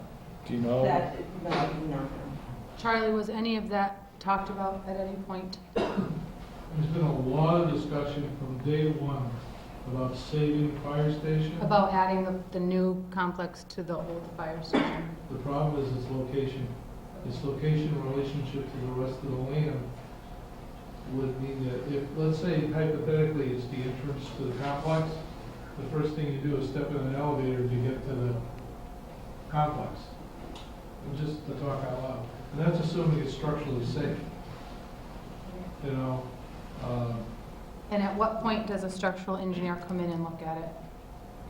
At any point after this conversation, or is that something we need to add in now? if we're looking at a structural engineer, then I would suggest that the historical commission request the funding out of CPA to take and fund the structural engineer so that they feel it's an impartial opinion, not coming from this committee. I would agree with that. Because I think what's going to happen as we move forward is I need you on board. I need you to understand and really appreciate this project and know that we listened to you and that we took you seriously. But in the bottom line is we need a new structure to house what the basic function of that building is, you know, saving of life and limb and property of this town. That's the function of that building. And I need you on board, though, as we move forward, knowing that we looked at everything, looked at total costs and everything, and that it was not feasible to save that building. And I need your backing for the project, your vetting of the project as we move forward. 'Cause when you get to the annual town meeting, whenever there's any doubt or anything that gets raised, and it will shoot down a project. But if your committee is 100% behind the project, to your liking, to whatever it is, then it gives this whole overall project that much more chance of actually occurring to completion, to achieve the functionality of the building, which is the most important thing. Well, I agree with you 100%, and that before the historical commission can render an opinion, we have to have all of the information available to us. So we would like to see a structural engineer's report to know what is involved, because clearly if it's too costly, we would realize that it's not a realistic thing to do, but it would, we can't make that decision without knowing what. Again, I'm not gonna hold you to an exact number, but I'm gonna ask you what is too costly. Well, I have no idea. Where it's obvious that we couldn't get funding to do it. Okay. So I think that at this point, it'd be safe to say that if the Historical Commission would like the advice of a structural engineer, they should move forward with getting that information. Can we Mr. get it as- Moderator? Can we get it as an article on the special? Has that been signed? I think the suggestion was to get CPA funding to do so, so they would need to seek out Virginia Ahart and petition her first in order to get it before the CPA to get approval to get funding from the CPA, and then it would end up on May's meeting. Mr. Moderator? Pretty much tying what everyone just said, thinking if an estimate can be given for structural engineering, CPA does a quick approval, and it's on this special town meeting as an article. Because waiting until May holds everything up. So to make all this work, it would appear to me that a special town meeting would be necessary before May. So is there any way to get that You information? need 14 days once you sign the warrant, so you need to sign everything by the 6th of January. So the concept is, I'm making this up as I go along here, the concept is CPA would have to have an emergency meeting before the 6th to approve the funding, or rather for the article for the funding for the structural engineer to be put on the January 20th special town meeting. Mrs. sorry. Matson, is that something that you can get in touch with CPA before then? Well, I will try. Okay. I will try to.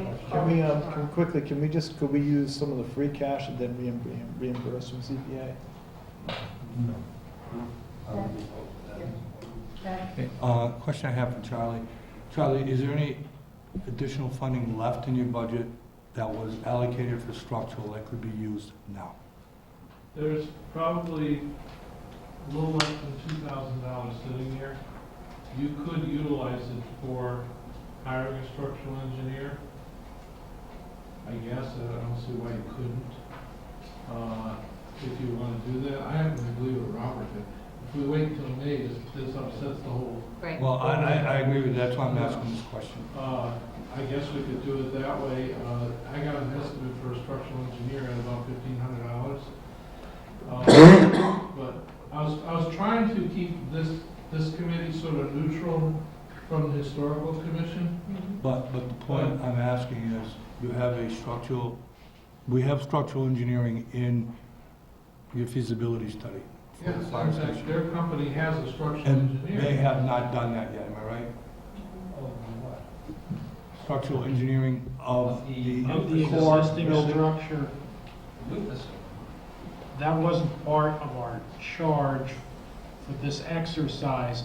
However, we do have a proposal in for a structural engineer to come in and evaluate the existing building. Is the Historical Well, I'm just Commission going back a opposed to this No, firm but- doing that? I can only speak for myself. We would have to agree on this at meeting, but I do think it would be a good idea for the Historical Commission to get a structural engineer in who has plenty of experience working on historic structures. I think that we would feel more comfortable. I suspect that we would feel, as a commission, more comfortable having a report of an independent structural engineer. And I am willing to see, certainly, if we can request the funds from CPA by January. You can always have a 6th. special town meeting for that. Okay, so after you get in touch with Mrs. Ahart, if you could get in touch with us so that we know where we're at with that, would be nice if we could get it on for the 20th. Okay, Um, so what let me just make sure that I understand that the CPA would have to award us the funding prior to January 6th? Excuse me. To put it on Approve. the article. To recommend. Put the article on the. To recommend it, The warrant. for the warrant, For the- okay. For the special town meeting. And if that were the case, then the Board of Selectmen would need to No, re-sign? you're gonna sign tonight, prove everything tonight, that I've got smart signature page is its own page all the way at the end. Okay. So should I need to add an article, it goes before that. Should I need to subtract an article, it goes before that, and we do what we need to do and staple and done. Charlie? I'm not versed in CPA's funding, but my understanding is they have an expense account. Yes, They may be able to pull it out of their own expense account without even going to town meeting. you'd have to check with, I don't know what they've used it for, but it's usually, Charlie, it's usually for surveying land deeds and stuff like that, research. It might be, You know.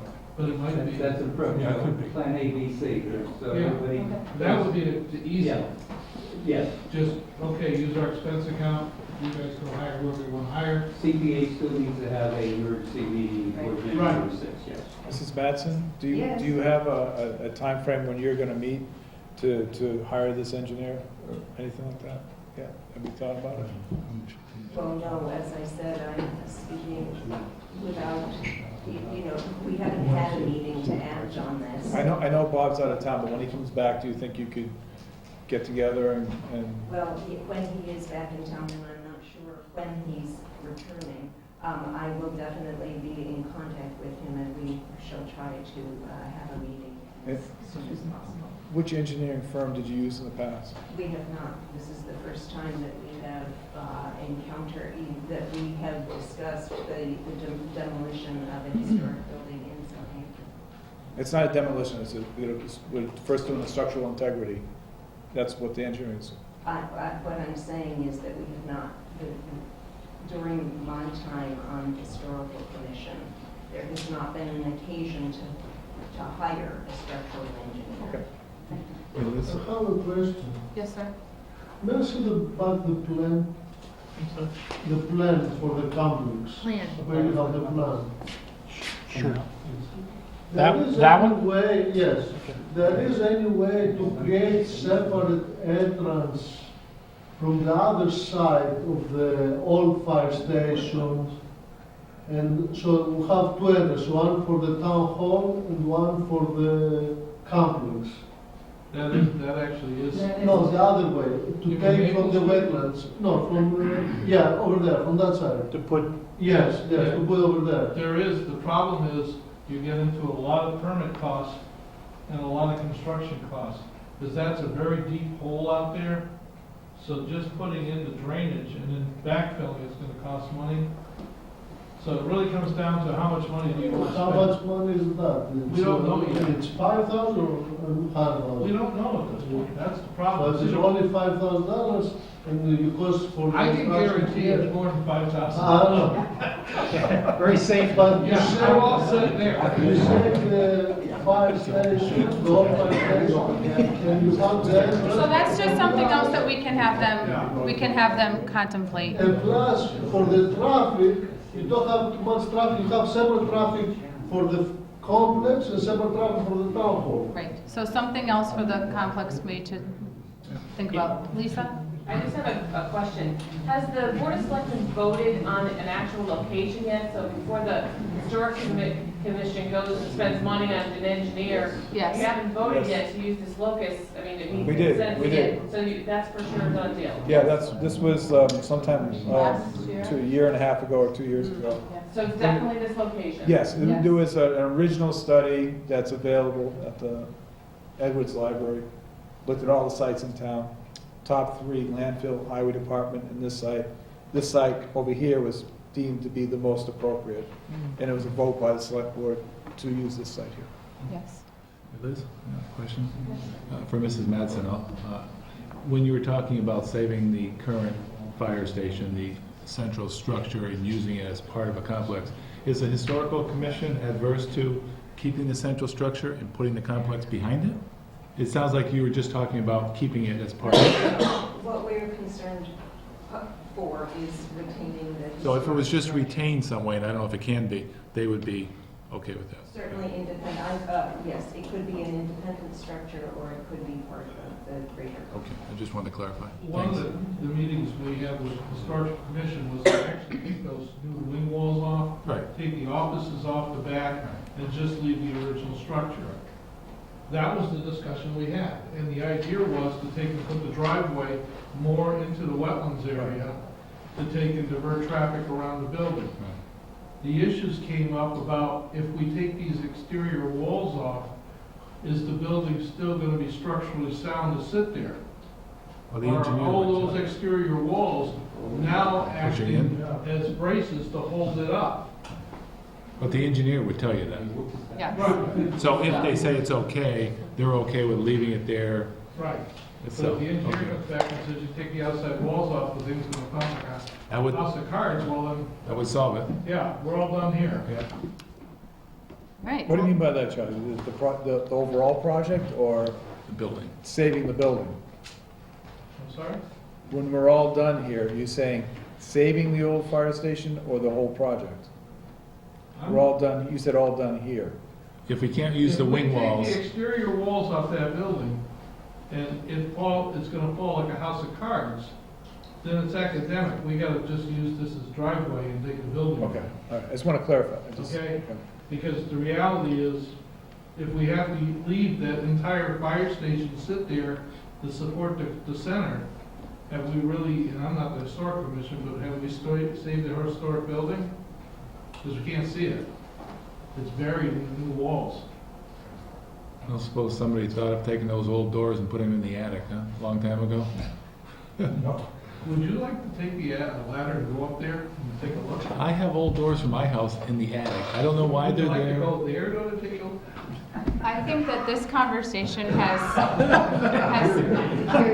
I think it's time to move on. I thank you so much for your presentation. Thank you to the Public Safety Complex Committee for all of your hard work, and I hope this conversation will give you some ideas to keep working more hard. At this point, I'm going to move forward, and I'm going to skip forward to those of you who are following on your agenda to action item 5.4, and Lisa Broder McGann as the health agent. We don't have a 5.4.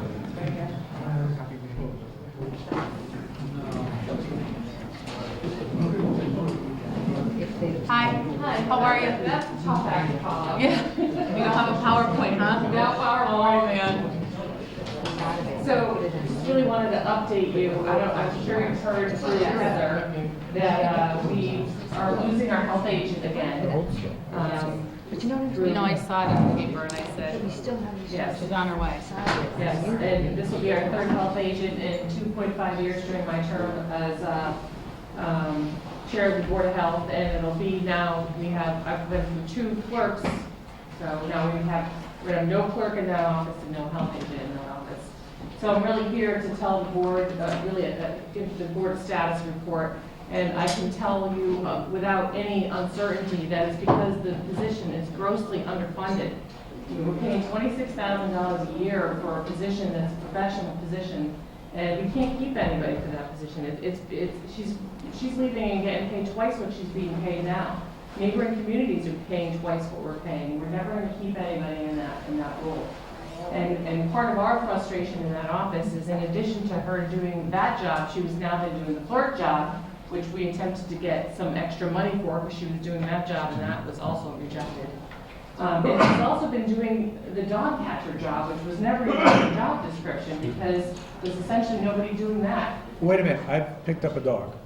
Really? Yes. Will you take all the extra ones? No, that I'm just required? saying, some people have done that. I'm not the only selectman that's actually gone out and picked up a dog. Well, we appreciate that, but we have employees in town that are not getting paid to do that, who are not trained to do that, who are not vaccinated to do that, and it's a part of an ongoing concern. So I'm really here to put you on alert that we have a problem, Houston, and we really need to fix this problem so we don't have to keep going through this.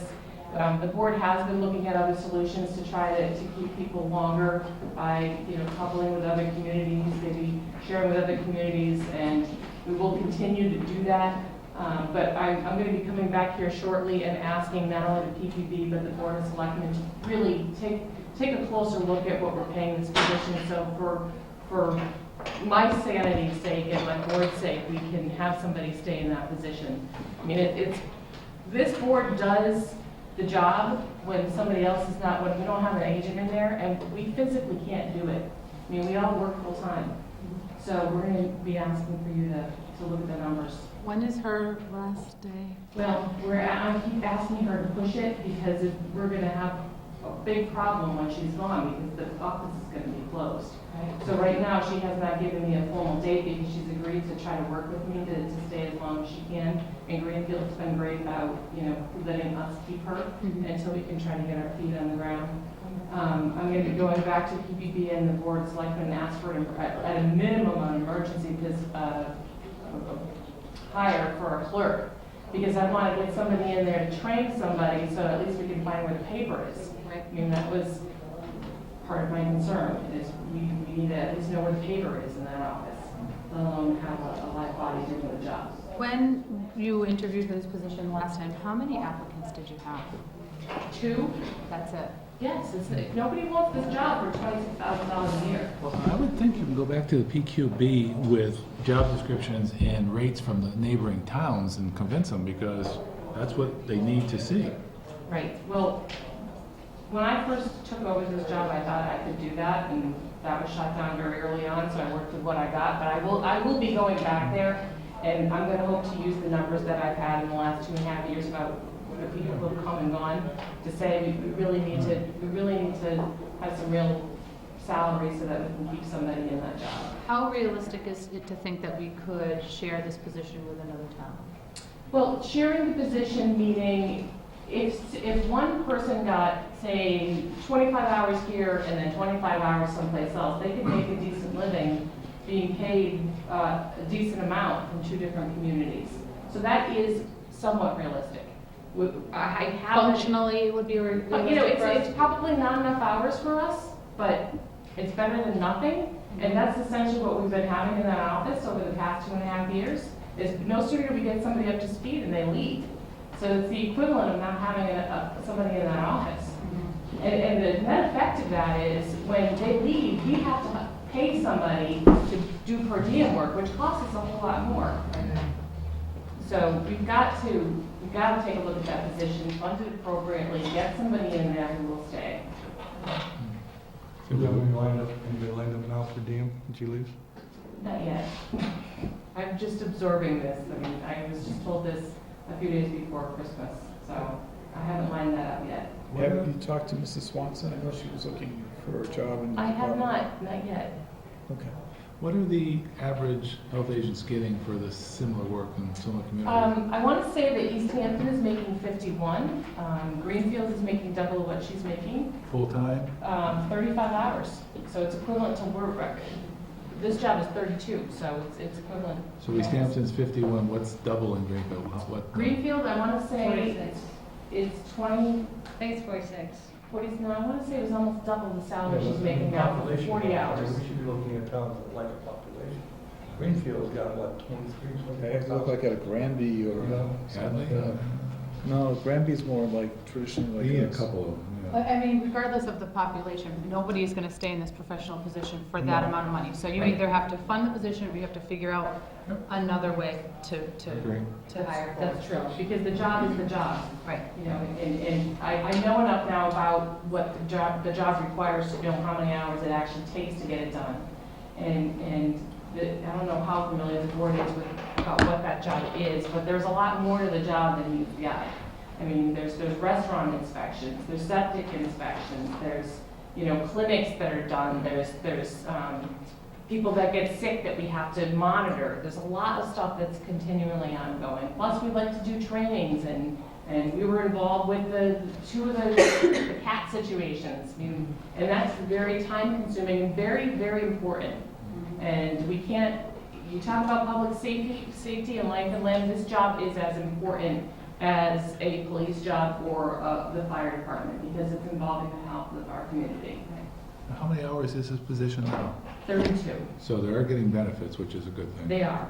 But 23,000 for 32 hours, yeah. Are you on the PQB? Yeah. Right, It's okay. 26,000. Well, Yeah.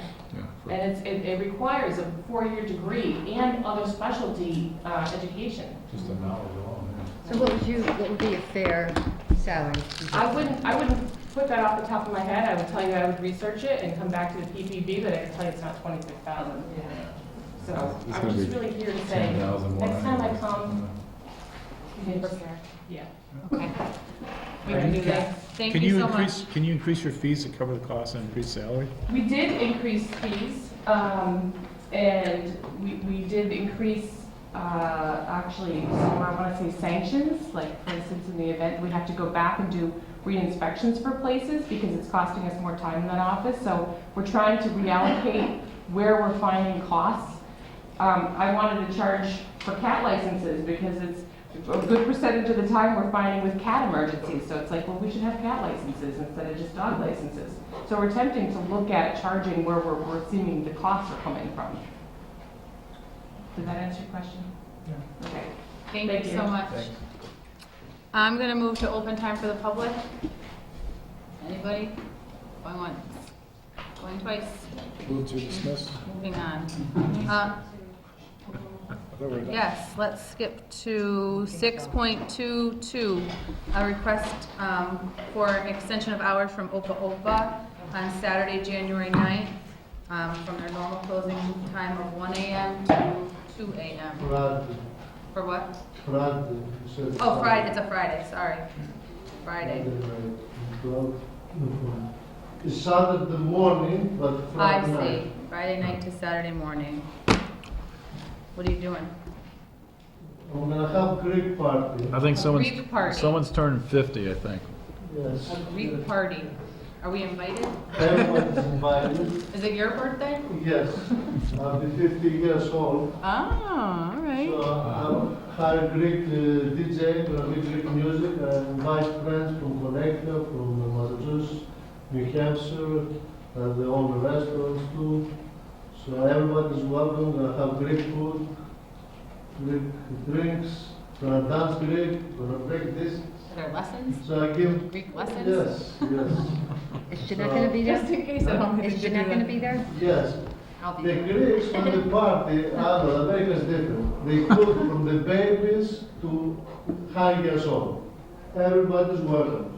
But they don't, So- they smash plates, so, I mean, it's... Are you gonna smash plates? Yes. That's what we need the Board of I'm Health. gonna have this in big area, The whole thing? but not the plates of Opa, but cheap plates. All right. So, Not the plates. but once in my life, I give that part to myself. I'll be 50 years old, half of a century.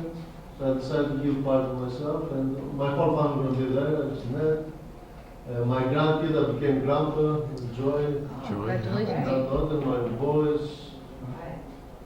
Mother coming over? My mother. No. But I'm going January 12th. I'm flying to Greece. Right after your party? Yes. Oh, man, that's gonna be a I'm long looking flight. at the party. Well, he's got a few days to recover. So you're rewarding yourself for this 50 years. Yes. That's good. All right, so I would accept a motion from the board to extend the hours on January 9th for Opa Opa. I'll make the motion, yeah. Is there a second? All those in favor? Aye. Aye. Opa. Thank you. Everybody's welcome. Anything to do with the police department? What I'll do is I will Oh. issue him a 1-day change of license, and then what I'll do is I'll send a copy to the police department so they're available. They are Did you able to. abstain? Okay. No, I just know. Thank his you so friends. much. Yeah, Thank you. didn't know he was coming into it. but- I'm gonna move up to continued business to 4.1 and talk about license fees for the gas and plumbing and electrical inspector. Heather has a presentation. Can we skip it? All right, so we're gonna move to the snow day policy, continued from our last meeting. Continued from 2007? What, did everyone have a chance to think about this and decide what they wanna do about it? Open to discussion. I mean, as far as who makes the call or Who what we makes should the do? call and how we will pay them and if we will pay them or not. I mean, if we close, I'm going by how I work for the state. If you close it down and people want to work, I think you should pay them for the time that you close it down. So if you're here and you say we're closing at noon because of the storm, you're making them go home. So I think we should pay them for the rest of their shift. I concur. If we're coming in late, like we're not opening till 10 o'clock, I think people should get paid from their regular opening time till 10. The caveat is, if you were scheduled for a vacation day or something like that, or you don't get paid for it. Right. It That's, continues to be a vacation day. yeah, Yes. yeah, that's my experience, and I think that's fair. The information that had been in our packets previously said all of those things and is consistent with all surrounding communities. The other question is who makes the call, and at our last conversation we talked about Heather making the call, but only after speaking with Randall, who's obviously all around on the streets, and how that information gets out to the employees, and it's only for the employees of the town hall, not the police department, not the fire department, not the schools, that's all separate. But one thing that has come up is the Council on Aging, so they closed early on Christmas Eve and made that call for Council already themselves. has a policy, when the school closes, they close. So I've seen that time and time again in their newsletter. So they have a separate policy from anything that Yes. happens here. Yeah. And the other thing that happens is when you have an elected official that has employees, they may tell them, don't come in today. Well, I think that this policy from the Board of Selectmen needs to encompass any person that works in the town hall. But there are elected, the assessors, the tax collector, is there assistant town clerk? They fall under the elected official. No, they don't, they're town employees. But I'm just, employees. but Ed, I'm just saying, this is Historical. when I said 2007, I wasn't kidding. This thing is every winter it gets rewritten.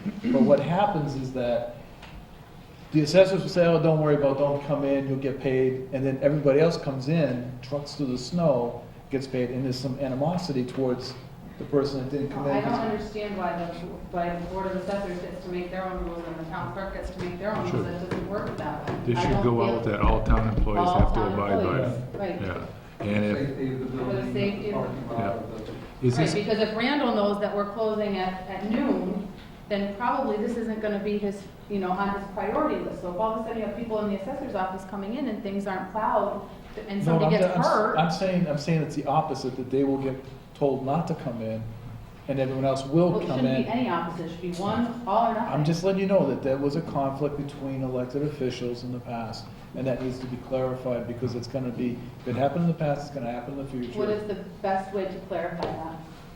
telling Send them, this written memo form. out to Everybody in this town.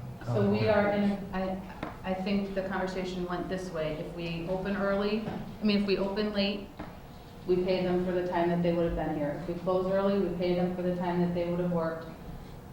If you had already requested a vacation day, you have to use the vacation day. Or any Or kind of, whatever time it is that you even a sick, requested. even a sick day A for sick family, day. yeah. Yes, whatever the time is that you had requested, you use. And that the decision to close needs to be made through the town administrator in conversation with the highway superintendent.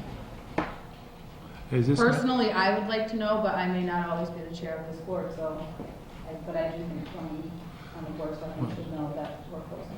town administrator has all our cell phones, we could do it group text or something, right? Let us know. Yeah, that's Yeah. a good idea. And is there a formal phone tree in the building that everyone should be directed to use? And Mhm. perhaps it could be updated. There is, and we just resent. updated it, 2-3 weeks ago.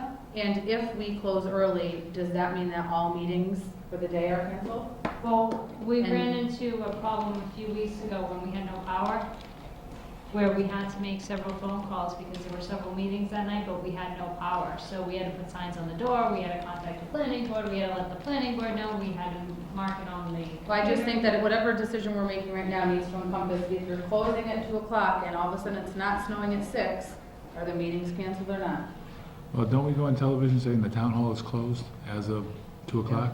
I Closing the building. Right, just want to Yeah. clarify. Well, call the news stations and have them put on like the school Right. news, they do that all the time. They just say the building is closed today. if the building's closed, there's no All meetings. activities are canceled. And then the police department needs to know so they don't hand out keys. Is this bumping up against any collective bargaining agreements or anything, or we're all set? There's no union. Okay, so there's none that are gonna hit on, okay. So if we close early, everybody's canceled. Okay, can you put that together and set it up? And Do we need a motion to make that happen? Okay. What if it's a town election? What if it's a statewide election? Election's still being held in the town hall. Well, then obviously we probably wouldn't make the call in the first place. Right. But I'm just saying, you're closing, I'm just thinking of one example, there may If be it other was examples. snowing on November 2nd, enough that we would have to close the building, Would they cancel the election, or would they still have the election? Because they the probably whole would still posting have the process.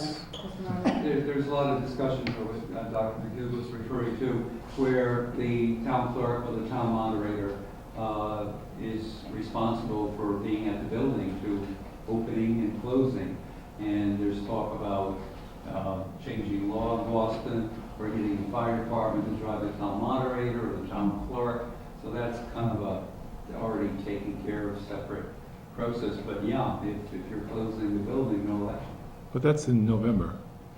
I'm just saying, but I mean, crazier things have happened, but I think we would do our due diligence to not close the building if there was an election. not to make you more frustrated, but what if there's been like a public hearing that's sort of been posted and people have paid money to notify Then all I'm the hopeful that the abutters? town and- administrator would take all of those things into consideration before making the final call, and also would have been in contact with the board of selectmen, so we would remind her in case she forgot. And what if she doesn't know about all the meetings and hearings, and that there's this special Then one? we hired the that's- wrong person.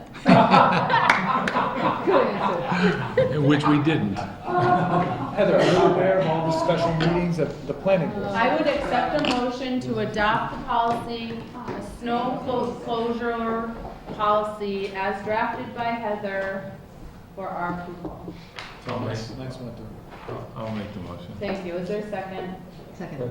All those in favor? Aye. Aye. Can we please make sure we send this out like twice to everybody? Maybe, Have you turn a signed copy Yeah. back to you? yes, the signed copy. Signature page for all the town employees. Thank you. I know it's ahead of time, but I know what we do is every year we send this out ahead of time just to remind people. Yes. No, that's a good idea. Okay. Next on the agenda is the PQB policy book review. You all have it right here. Don't lose it. This is yours. Don't lose it. The PQB has worked diligently on this. What's not included in here are the perhaps controversial things that we would like to be changed. These are, functional, punctual things. What's part-time? What's part-time, what's full-time, changing open 5 days, we're not open 5 days, we're open 4 days, changing the basic parts of this. But this will take up a lot of time, and so I am proposing that we have a working meeting to talk about this and only this on not a Tuesday.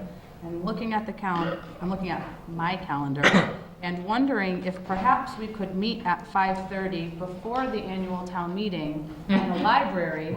the annual town meeting's in That's gonna May. take. Not the annual town meeting, just to start, I mean, I think the PQB has done a lot of work on this, and we keep passing it over, and they would like to move forward with it, and for everybody, we need to have a new date on here. There's so many different copies floating around, and it needs to just be finalized. So, unless someone has a different date that would work for Well, the them. special town meeting is on a Tuesday, and you said no Tuesday. I said not a Tuesday because basketball is also on Tuesday nights now. Thank you, SYAA. You know- So, I'm saying at 5:30 that same night in the library would give us a good hour and 15 minutes to start talking about it. My only concern about that is that's not much time, because once we get going, I think we need to put it together like you originally said. It might be spend a 2 or couple 3 hours. meetings. Okay, so a different date. Ready, go. Now, the meeting, town meeting's at the 20th, is it? Yes, at 7. 7. Okay. So what about Yeah. the 21st? Well, we're meeting on the 30th, which is today, and on the 6th. No, No, we're 13. meeting the 13th and the 27th. I'm not available on the 6th. No. So that's out? Yes. Mondays are always a good day for me. Monday's- Wednesday, the 14th at 7. 21st, What about the 21st? so far so good. Oh, no. Just kidding. The 22nd, that's a Thursday. The 28th, March 4th? Isn't the 20th March supposed to be is the way regular? too far away. What's that? Isn't 20th usually the North School Committee meeting? January 15th is the school committee meeting. Are they having two that month, or did they cancel the usual one on the 28th? I don't know the Usually answer. last Wednesday of the month. I don't know the answer to What that. happens to the 22nd, Liz? You said that? I'm fine. The 22nd is a good time. I'm That's good. good. I'm That's good good. with that. Thursday, the 22nd, and what time would you like to meet? Bringing in lunch or dinner? I'd be happy to bake you some cookies. I'm there. 5:45 is the earliest I could be. How about 6:30, then I can feed you. Yeah, nothing else on the agenda, right? No, just Nothing this. else. And do you want to do this upstairs so that we have the table? That would be helpful. So, the 22nd at 6:30, upstairs. 6:30, huh? That's gonna be a late meeting. 6? 6 if you can do it. I can do 6 o'clock. Okay. Upstairs, My and, mother's birthday, I can't do that then. whose birthday? I'm kidding. I was gonna say to go quicker. I could bake a cake instead of cookies. And did we want to invite the PQB, or no? That's At least the one board's member, two decision. members to explain stuff to us. So if you could send that to Art and request his presence? Well, I assume you want a joint meeting then. Yes. For, at 6 o'clock? At 6 o'clock, upstairs. So if you could have all read and put notes in the columns in pencil or red pen. Are you going to supply the red pens and pencils? Can't afford it. Just kidding. Okay, we don't have any appointments right now. No, are we going to jump back to the license fees for the plumbing and gas? Now we're just going straight down. You're We're skipping me? Oh, go ahead. We're gonna set 2 hours. All right, so at the last meeting, the board had asked that I sit down with Tom Quinlan, our building inspector, hope these are all double-sided. Ed, if you'd be so kind to pass these down, please. Our plumbing and gas inspector, Tom Sears, and also our electrical inspector, Jim Fisher. And we did that this afternoon at 3 o'clock. We've had many discussions over this. This is our draft form on this. The fee schedules, though, are correct. What we came up with, at the last couple of meetings, we had been talking about how we pay them. In the past, there's been contradiction as to how we do it, whether it's they get $40 for inspection or whether it's they get 80%.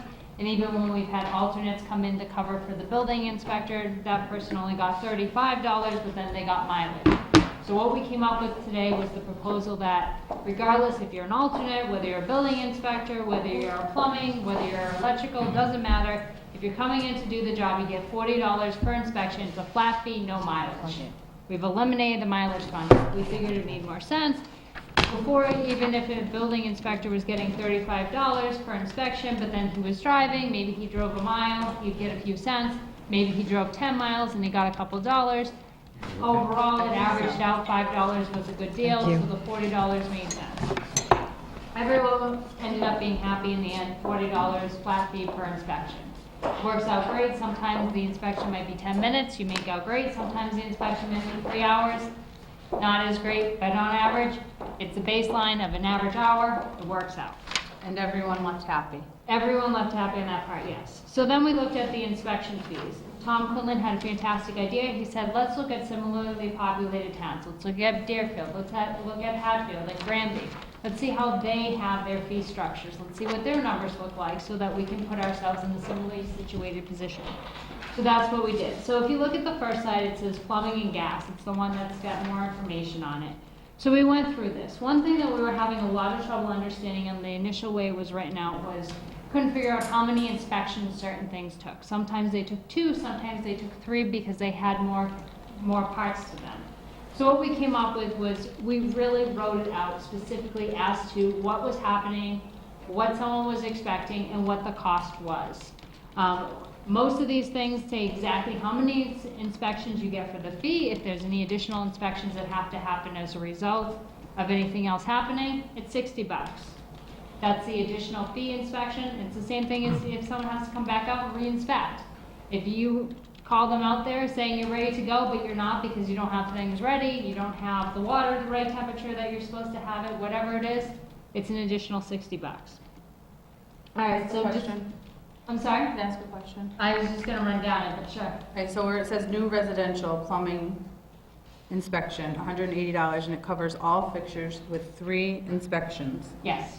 So that means that the plumbing inspector will potentially make $160, and the rest, $20 goes? Nope. 120? It's $120 and we make 60. Before, they were making 80% and we were getting 20%. I just want to make sure that I So understood. before, we what would have that made meant. $36. Okay. So we're making a profit Yep. on that one, in comparison to what we I were just doing before. chose the first one, but I wanted to make sure I Nope. understood. So generally, that's how it works. So like the next one, residential remodeling, it covers 2 inspections.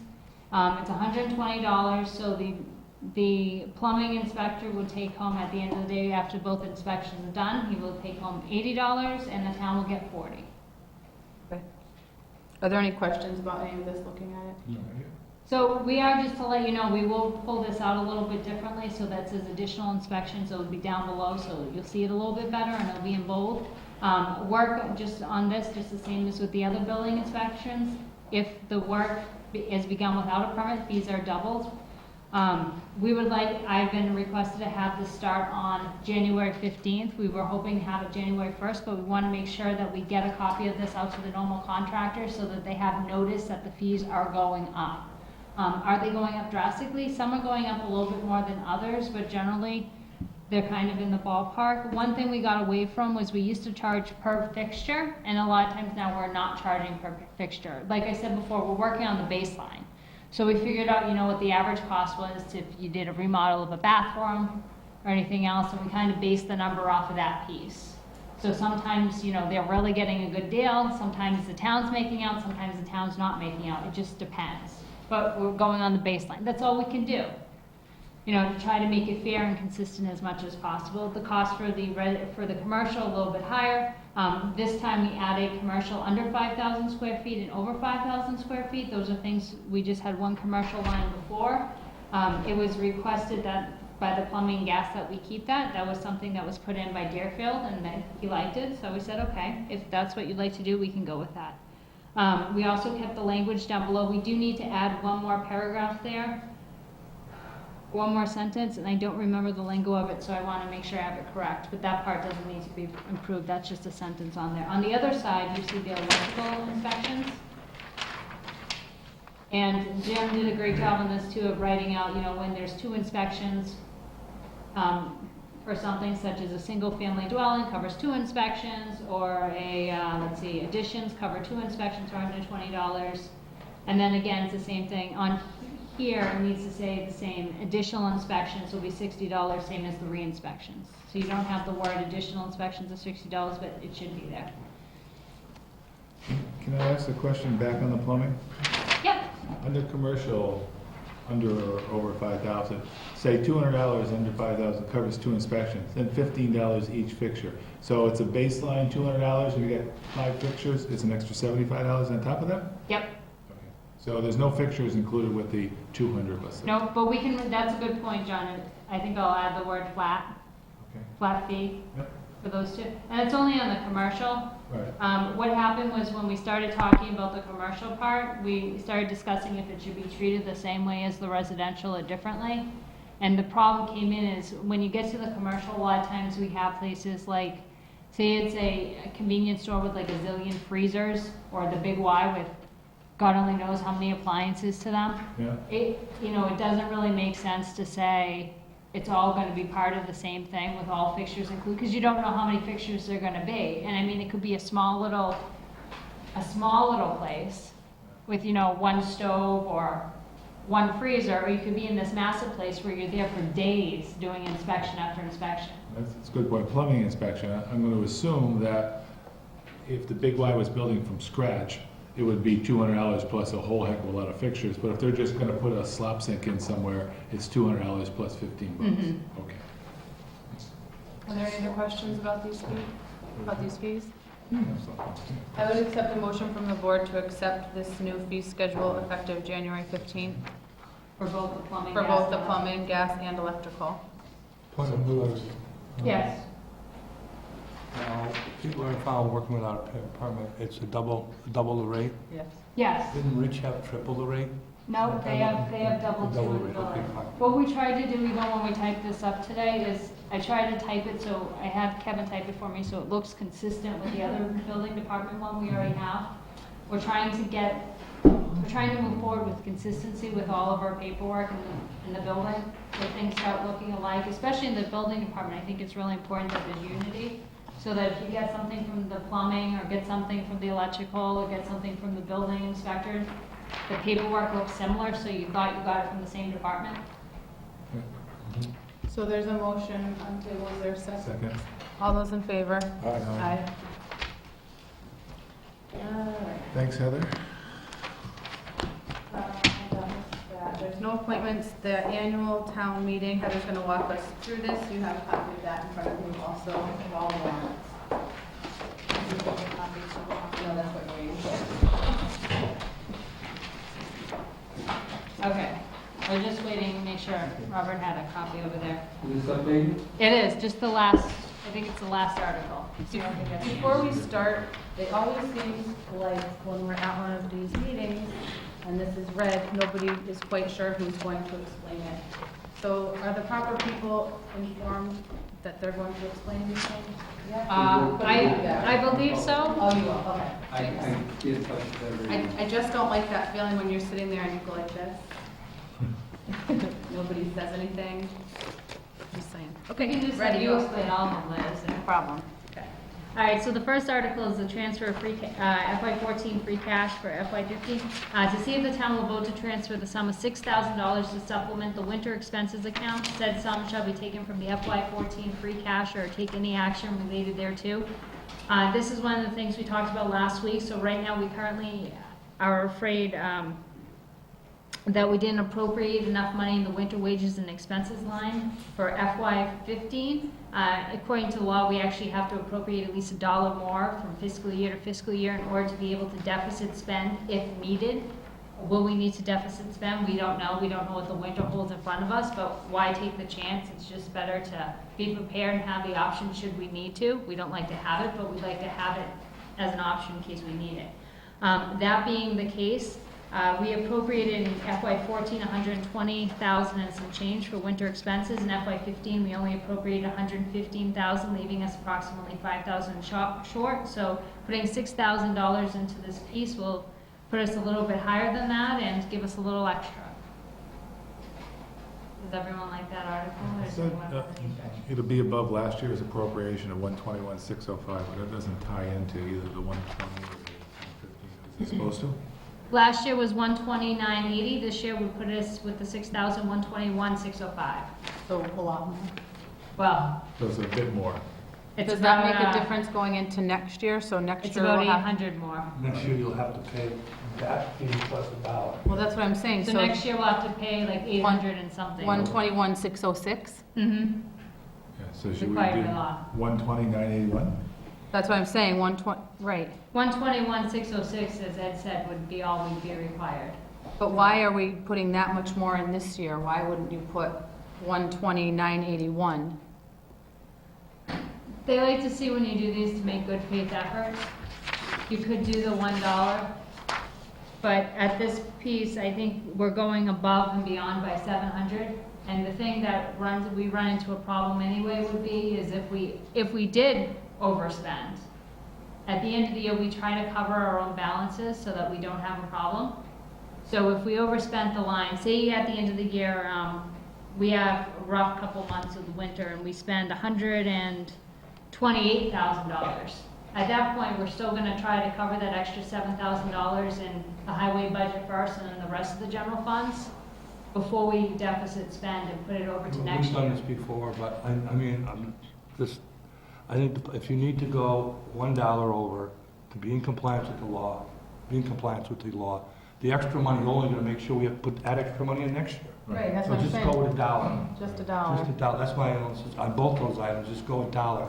We met the letter of the law, we made good faith efforts to do it, and we're in compliance. So you wanna reduce it so it's $120,981? Yes. Okay, so we will adjust that number in the next few minutes. All right, so Can I just interrupt for 1 minute? I was gonna say, Robert, if there's something, can you just, Yeah, I'm going Okay. to share, to make sure we're all on the same page, there's going to be a town moderator article information meeting on Thursday, January the 8th at 6 o'clock. This Here? town moderator, I'll be sharing it here. Heather will be out of town, Vicki Morrow is agreed to be here, so she'll cover most of these articles as the town accountant. I don't know who else yet will be here. did you want someone from the board here? Yeah, Did you say 8 o'clock? no, 6. 6 o'clock? Oh, okay, I was gonna say 8. 6 o'clock, and I'm going to gear it to be no more than an hour. Okay. It did go that way the last time also, I think. Well, last time it was a lot of chit chat, which was fine, but we're going to tighten it up, and the idea is no debate, no shoulds. The idea is it's an information meeting, slicing off, answering questions. The 8th, okay, Okay, that, thank you. All right, Heather, we're ready. 5376. So the first article instead should be $5,376. $5,300 $76.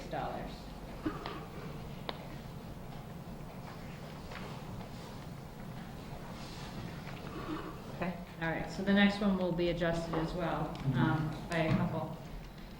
To see if the town will vote to transfer the sum of $14,000 to supplement the winter wages account, said sum shall be taken from FY14 free cash or take any action related thereto. This is the same case as the previous article, this is just for the winter wages, and I believe the board has already asked that we go above and beyond by $1.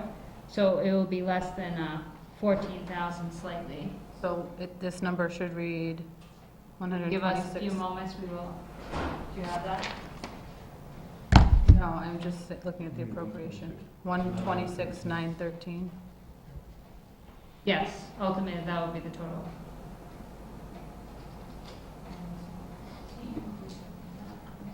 So 13,534.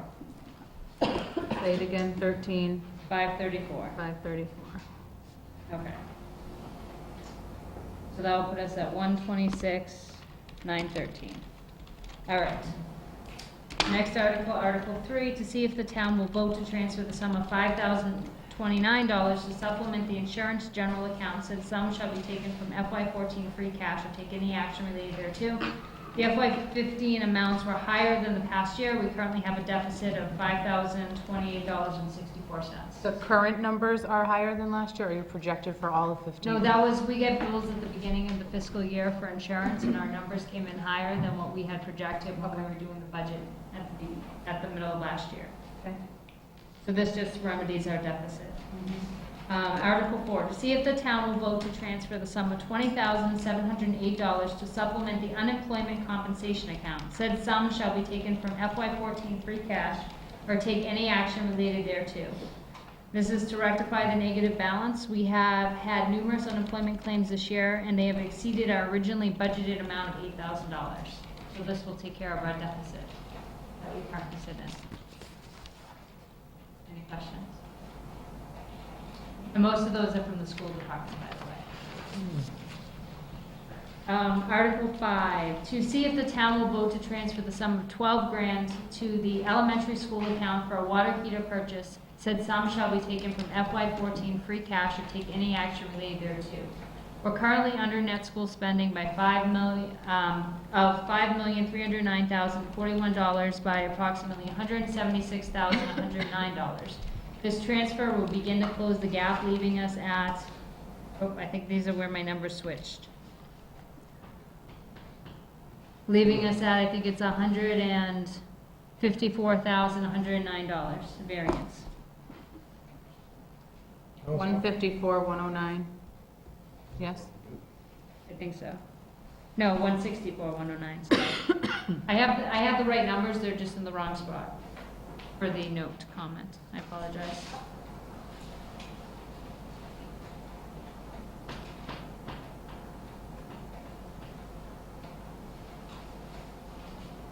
Am I proceeding? Yep.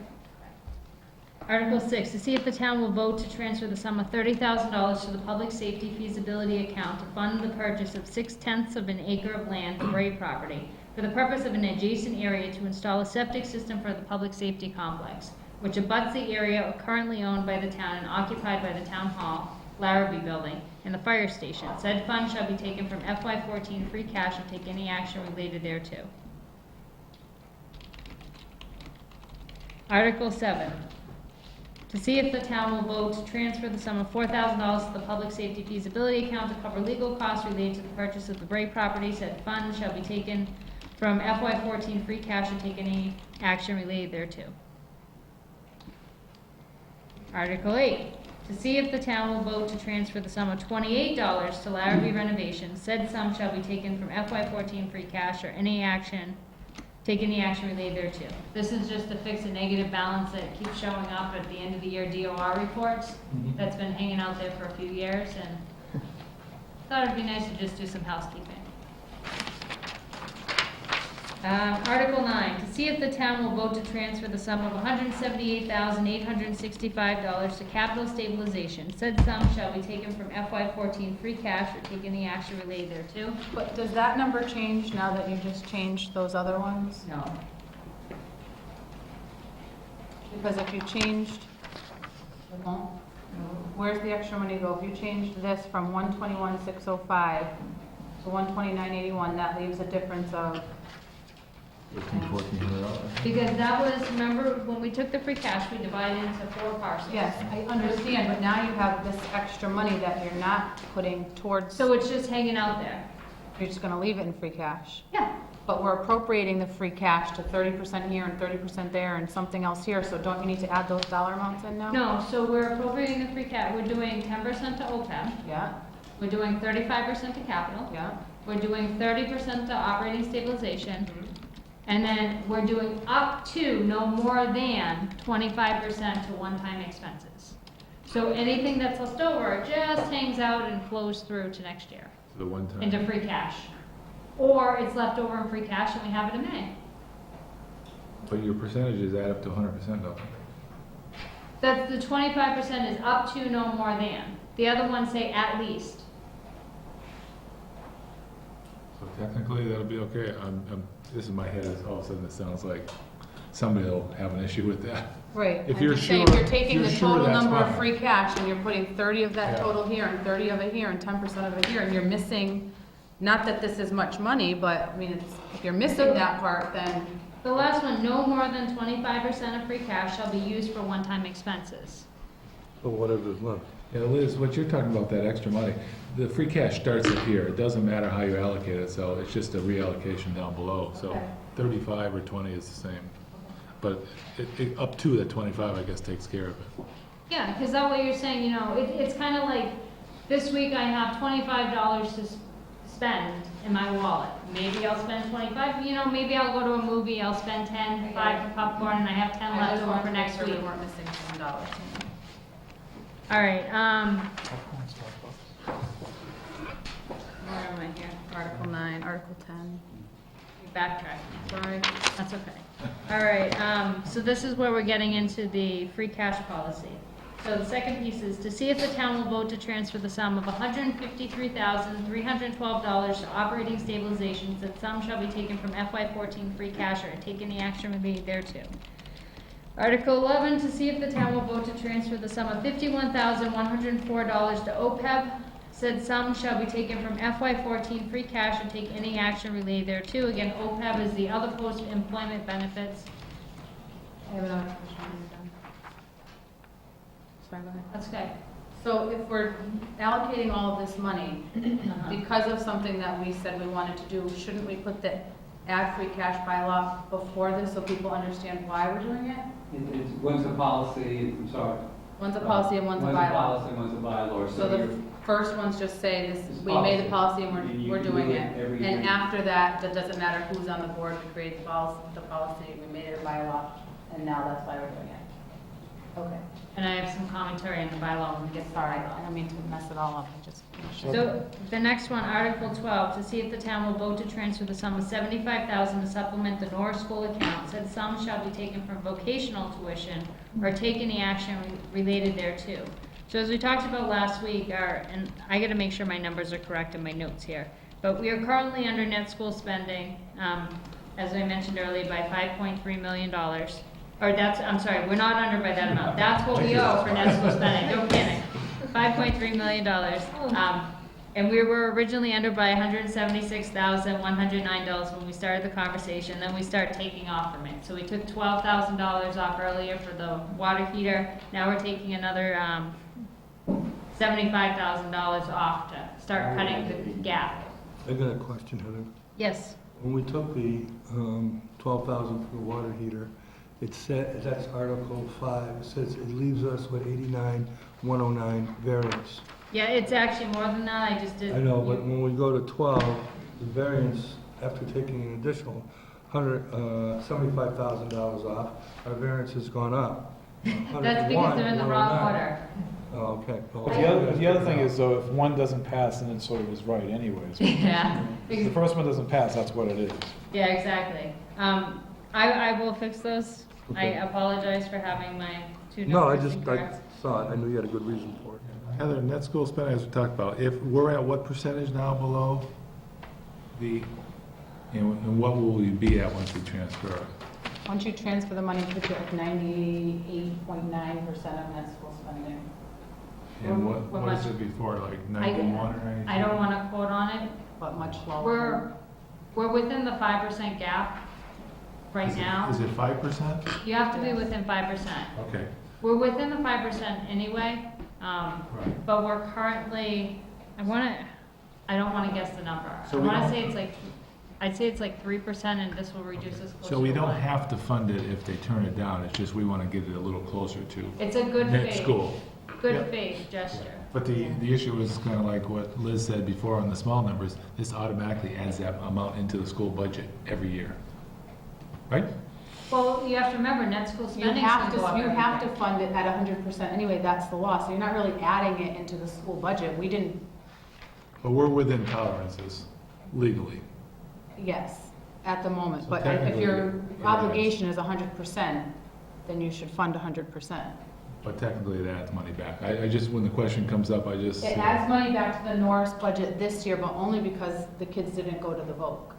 So Right. if next year they went to the VOC, you're not adding more money to the Norris Oh, budget, you're- you're sending kids to Well, VOC. let's clarify that. I think the money that goes to Norris, you're not gonna pull out and put in the VOC. You'll add more money to the VOC, which will increase it, correct? I'm not sure if I understand that You train of you thought, can't but take the money from the I think- Norris budget to the VOC, I I don't believe. think one thing that needs to be understood is net school spending, again, is what the state assesses us at, is saying you have to come up with this number. On average, net school spending has been increasing for us in this portion by about 3% each year. So these may seem like, hefty numbers or little numbers or whatever, but there's still gonna be nothing compared to next year's gap that we're gonna face if we don't start mending the gap now. No. I don't think that they're gonna say, oh, in January, the town gave us an extra $75,000, and we're gonna automatically have that $75,000 to spend at Norris next year. That's not what's going to But happen. it will be in the budget. I mean, we could reduce it, but Smith Yeah, VOC we- has nothing to do with it next year. We have to fund that separately Right. from the Norris budget. Yes. So we could pay $150,000 more for Smith VOC, and it still doesn't affect the Norris 75 we gave. So two distinct items. Theoretically, if you think of it this way, say there's three pieces to the puzzle. You have charter schools, right? You have the Norris School, and then you have Smith Vocational School, okay? You have these three, and they all make up this net school spending piece. All of a sudden, next year, for whatever reason, now we're paying, instead of $800,000 for Smith Vocational, we're paying $2 million, okay? We're not all of a sudden gonna pay more money to Norris School, we're gonna switch where we allocate the money, we're gonna put a heavier portion to the Smith Vocational portion, put less towards Norris, put the same towards charter, because that's what we're allocated to pay. Now, that's what our baseline is, we're allowed to go above it, we're encouraged to go above it, but that's what we have to start with the baseline. So you're right, yes, if we put the 75,000 here, it doesn't necessarily mean it's automatically gonna go that direction. It's just saying, okay, we understand, we recognize we have a net school spending gap. We're trying to close the gap. We know that next year it's going to increase probably by a good 3%. Trying to get closer to those numbers, and we know that it may not necessarily be here we're closing it, maybe over here, maybe over here, but we're going that direction. Yeah, I mean, Smith could offset it. I think what we heard when they were here is they're gonna hire another teacher. with that money, so, No. no? That's not what they, Okay, that's so if not that's their not the intention. case, we can take that money back if needed, if Smith goes up, because that would close the gap. What I- they I said don't wanna was that lay they off. were, they were going to get some advice and feedback from the staff at the school to see what to do with that money, but one of the options would be to hire back the 4 teachers whose hours were cut. Not Yeah. hire a new teacher, replace their hours. That was a suggestion, but So maybe that may not be necessarily short-lived. what they will do. That may be short-lived if we have to take the money back. True story, I just hate to see people come and go, you know, yes. yeah, okay. Article 13, to see if the town will vote to transfer the sum of $3,500 to supplement the building inspection expenses account. Said sum shall be taken from the building inspector's salary or take any action related thereto. This is to rectify one of our negative balances. The funds were intended as salaries but paid out of expenses because they were paid as 1099 employees. This is for Rich, this was for Paul Healy when they came in July through October before Tom Quinlan had started with us. We need to replenish the account and take from the originally intended location, building wages. The next one is to see if the town will vote to transfer the sum of $3,664 to supplement the reserve account. Said sum shall be taken from the building inspector's salary or take any action related thereto. This is similar to the last article. The only difference is what we had to do because we were running a negative balance, because we had been paying Rich and Paul out of the expenses line, is we actually went over our original $4,000 budget in the expense line. We had to supplement that with the reserve fund because we were running a negative balance. And now we need to replenish the reserve fund with what we had taken from it. You have enough money in the building inspector's salary funds? to We do do, this? because we didn't use building salary wages for July, August, or September. So we have 3 months of salary. What's that? Oh, I'm sorry, it's still my turn, huh? Article 15, to see if the town will vote to transfer the sum of $3,038 to pay prior year bills from FY14 to Gary Swanson, PE. Said sum shall be taken from the water enterprise return to earnings or take any action related thereto. So this was the article that was carried over from special town meeting because the water enterprise retained earnings had not yet been certified at that time. Since this time, I was alerted by the Water Commission that we actually received a new bill from Mr. Swanson with interest. And it was initially suggested by the Water Commission that we submit a second article for the interest of this piece. I had spoken with a couple people in regard to this, and I actually made a phone call to town council as a result. And after speaking with town council, they had advised, because the original bill did not actually notify us that we would be incurring interest as a result of non-payment, that we were not required to pay said interest. So the interest article will not be recommended to go on the warrant by myself. The board feels differently, I'm happy to modify that and get it on here, but that was the advice of council. How much was interest, $20? $180, and in accordance with the town accountant, she did not believe it was calculated correctly. How do they, what kind of interest rate was it? It was, I think, 14%, and it was calculated from the date of the bill, not from the date of the overdue. So Article 16, To see if the town will vote to add a new article, and I have to double check one more time with Janine on the article number. 37 we have here to the town bylaws entitled Tag Sales by adding the following. Section 1, definition. For the purposes of this bylaw, tag sale shall be defined as the sale of new or used items offered for sale, barter, or trade to the general public on residential premises or other premises not zoned for such activities. Section 2, licenses. No person shall conduct a tag sale in the town unless he or she shall have obtained a permit from the town clerk. The permit shall be exhibited in a conspicuous place during the sale. All tag sale permits shall be limited to hours of operation from 8 a.m. to 5 p.m. and for not more than 3 consecutive days. Fees for such tag sale permits shall be set by the town clerk. Section 3, restrictions. A tag sale may be conducted only from the owner's primary residence. No more than 3 permits may be issued at a single address per calendar year. Section 4, signs. No notices, advertising signs, or directional signs are to be attached to utility poles. All signs erected or posted in connection with the tag sale shall be promptly removed at the end of the sale. Where are you Section, supposed to hang them? you can hang them on trees, private property, or put them in other places, but you're not supposed to do them on utility poles. They're owned by the utility company, and that's actually a big no-no. And why 8 o'clock and not 7 o'clock? We can change whatever hour you like, but general, this is, as much as people Not that I think have I tag have free sales or time, I anything. actually stole this bylaw from a few other places and compiled them, and generally they say 8. You cannot have times on them, it's up to the board. It's recommended by most communities that they do have times, so people know what to expect.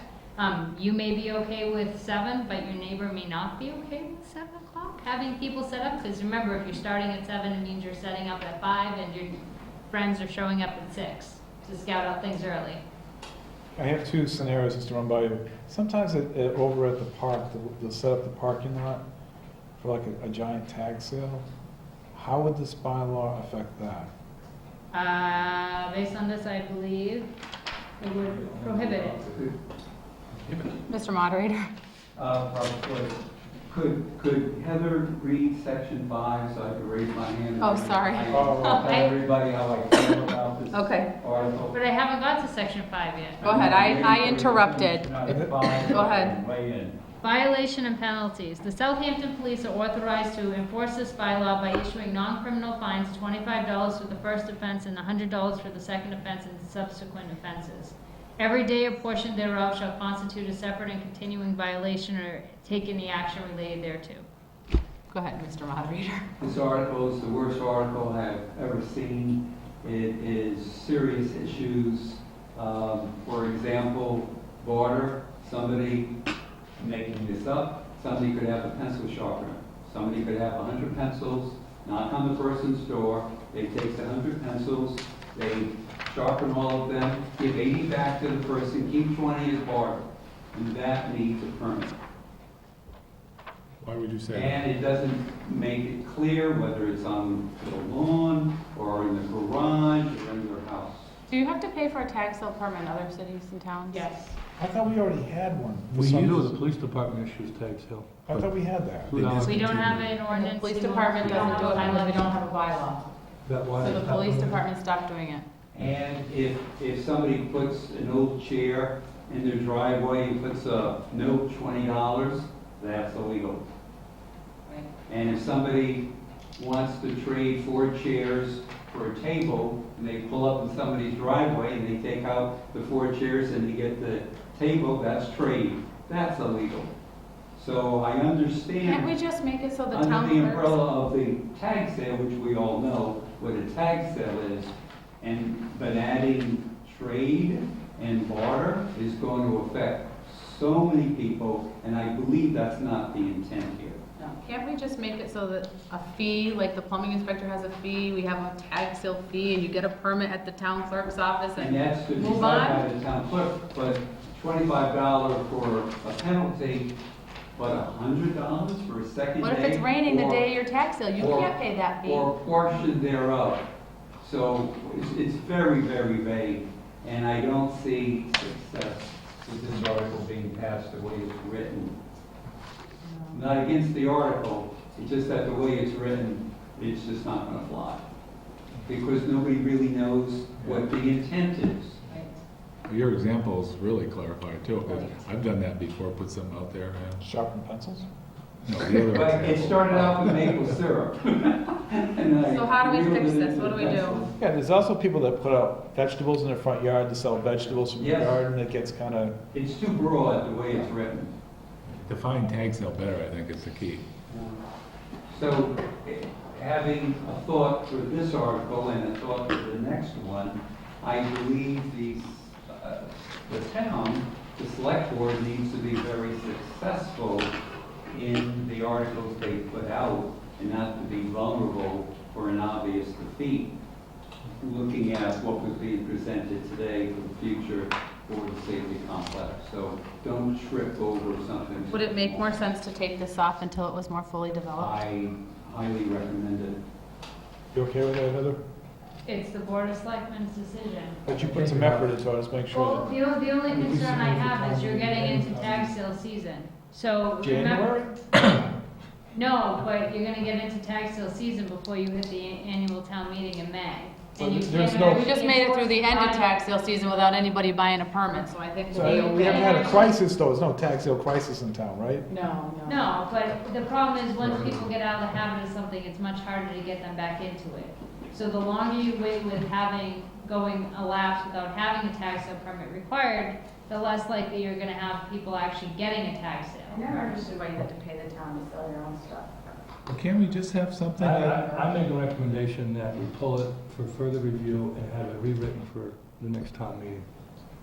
Because I agree with Robert, starting to get. Do you wanna put a committee together for it? And bartering is gonna be an issue. So there's a motion, is there a second to remove the, all those in favor? well, I got a conversation in between these Aye. motions. What? The member first, second, conversation? Oh, sorry. That's where I want to come in on this Oh, one. sorry. No Well, problem. that's Motion the next- second, any other discussion? Yes. John? Oh, there we go. I mean, the idea is to have a tag sale permit, right? So can't we say tag sale permits are $5 or whatever number we put on it? A violation is a $25 violation. You don't wanna, No- With nothing else on there. Right. That's all we I still need. don't understand why I have to pay the town. Well, I mean, if we're gonna tax. have- I But don't understand. it's not our article, it wasn't submitted by us, it was Right. submitted by John. But I mean, I think there's too much in here. But the town clerk was asked to submit it, excuse me. Yeah. The town clerk was asked to submit it, and then she withdrew it basically because she received advice from the elections that town clerks would What's- not be writing articles for town meeting. What's the idea behind this? We want to have a permit so that the police can check, like on a fire permit? Or like Heather says, do we want it at all? And if the police weighed in, I tried to see Chief Silvernail today, but I was unable, and do the police want to get involved with finding Right? on a second day or portion thereof for $100? But I think we've all seen where people have these tag sales, which happens every Saturday.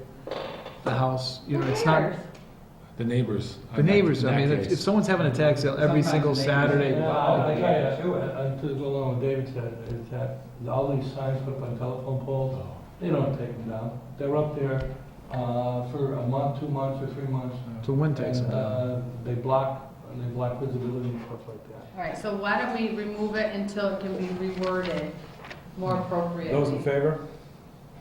I think she's. All those in favor? Aye. Well, we had Aye. to stop. Aye. Article 17?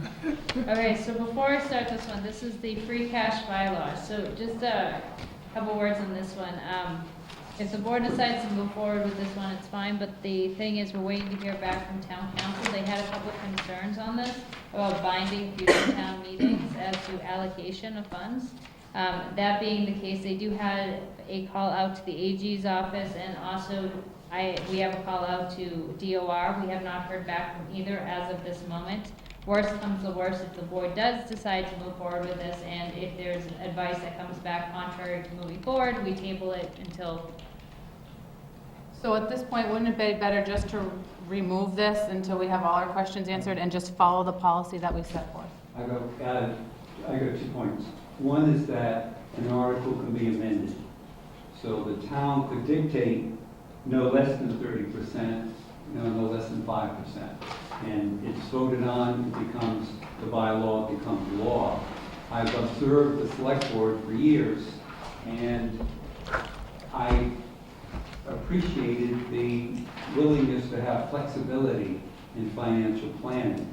Although this is a good policy, we don't know what's going to happen in the next big storm. We don't know, and then your hands are tied. So you're demonstrating policy by the former articles, and that works great. Then down the road, maybe consider making that policy a bylaw, but putting it out there puts it in play to the people, the legislative body, who can alter this, and then it's worse. I think it's nice that it's a policy that people can hold the board accountable for. Do you know what I mean? Like, it's a policy that we created and we want to use. And so if there ever comes a time when there's a group of people up here who are like, forget it, we're not doing that, kind of makes the public say, you guys aren't following your own rules. You know, I think it holds us accountable, whereas this, Well, what if it was put in a different form where it's part of a financial master plan where, you look at it, because you have to give some leeway, as Robert's saying, for future elected officials. So you have we used to have the Selectmen's Handbook, but you have the financial plan that's sort of in place, that are articles or thoughts or beliefs or goals that are set in place. And then every time you set a board up, every May or June, whatever, that you look at that, and that's your target for the year, that's your financial target for the year. And you can leave it as it is, but you allow that person, those group, you never know what's gonna happen, to adjust things, but it gives more freedom to the next generation of This selectors. does tie our hands, that's for sure. But it's a nice idea. I think it's nice to be held accountable to do something like this. But, when we need money, we need money. We need flexibility to spend it. I mean, ideally, Candace and I, this is what we're paying every month. We're gonna do this, but every now and then, we can't do that because we gotta do that. So, I would say the issue with the policy is it's gotta go before the voters. And we could have the greatest policy going, but if they vote it down every year, we're stuck. So either way, there's challenges, so I say leave it the way it is with policy myself. And remove this? Yeah, Is there a motion to remove Article 17? I'll make it. Is there a second? second. Any other discussion? All those in favor? Aye. So removal 18, Ed, you're gonna have to help me on this one if it's already there, but based No, this on, article, I'll just tell you right now, I mean, you're gonna have to check it out, but I think it only can be inserted at an annual town meeting. I already checked with town council, it's good to go. Okay. So Article 18 is removal of snow and ice, so it's, just to give the board a brief background of where this came from, we've had a couple issues with private roads and plowing and refilling potholes and things like that over the past couple days. So Randall and I have been doing some research and digging. We were looking at bylaws. We had some trouble actually looking back at further bylaws. It was hard to put our hands on a newer version. It appears online. Our most updated version currently is 2007. And I discovered some new bylaws today. I didn't know happened because they were in 2009, which I didn't have access to. So that was exciting. But we had spent about an hour this morning working on a bylaw and having it ready to go because council had sent us a quick template on one, and after about an hour, realizing we looked at it, we had agreed to go, it was ready, we found that it existed in 2009.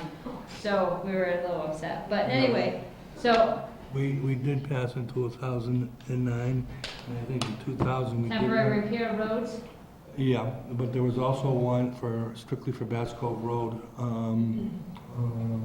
under a article bylaw that we would go down and plow that particular street in order to keep it open for ambulances and stuff like that. It was done at an annual town meeting. It was presented by, I believe, 2 or 3 of the residents on Bass Cove Road. And that was passed. well, when you have time in the next week or so, Ed, I will show you what I have for the most recent bylaws, and you can maybe identify that one for me. So can I clarify this? Further down. The process I understand is like, there are like shared driveways, there are private roads, there are roads that are put in by developers, and at some point, the town has to vote to accept those roads, just like it votes to discontinue a road, like Edwards Road. So a road that is not accepted by the town is therefore not the town's responsibility to maintain, from what I understand, because there's a whole maintenance aspect to it, and the town doesn't want to bear the responsibility for taking that on. What you're trying to say is that you want to have a bylaw that says that we will plow those roads, even though they're not town roads.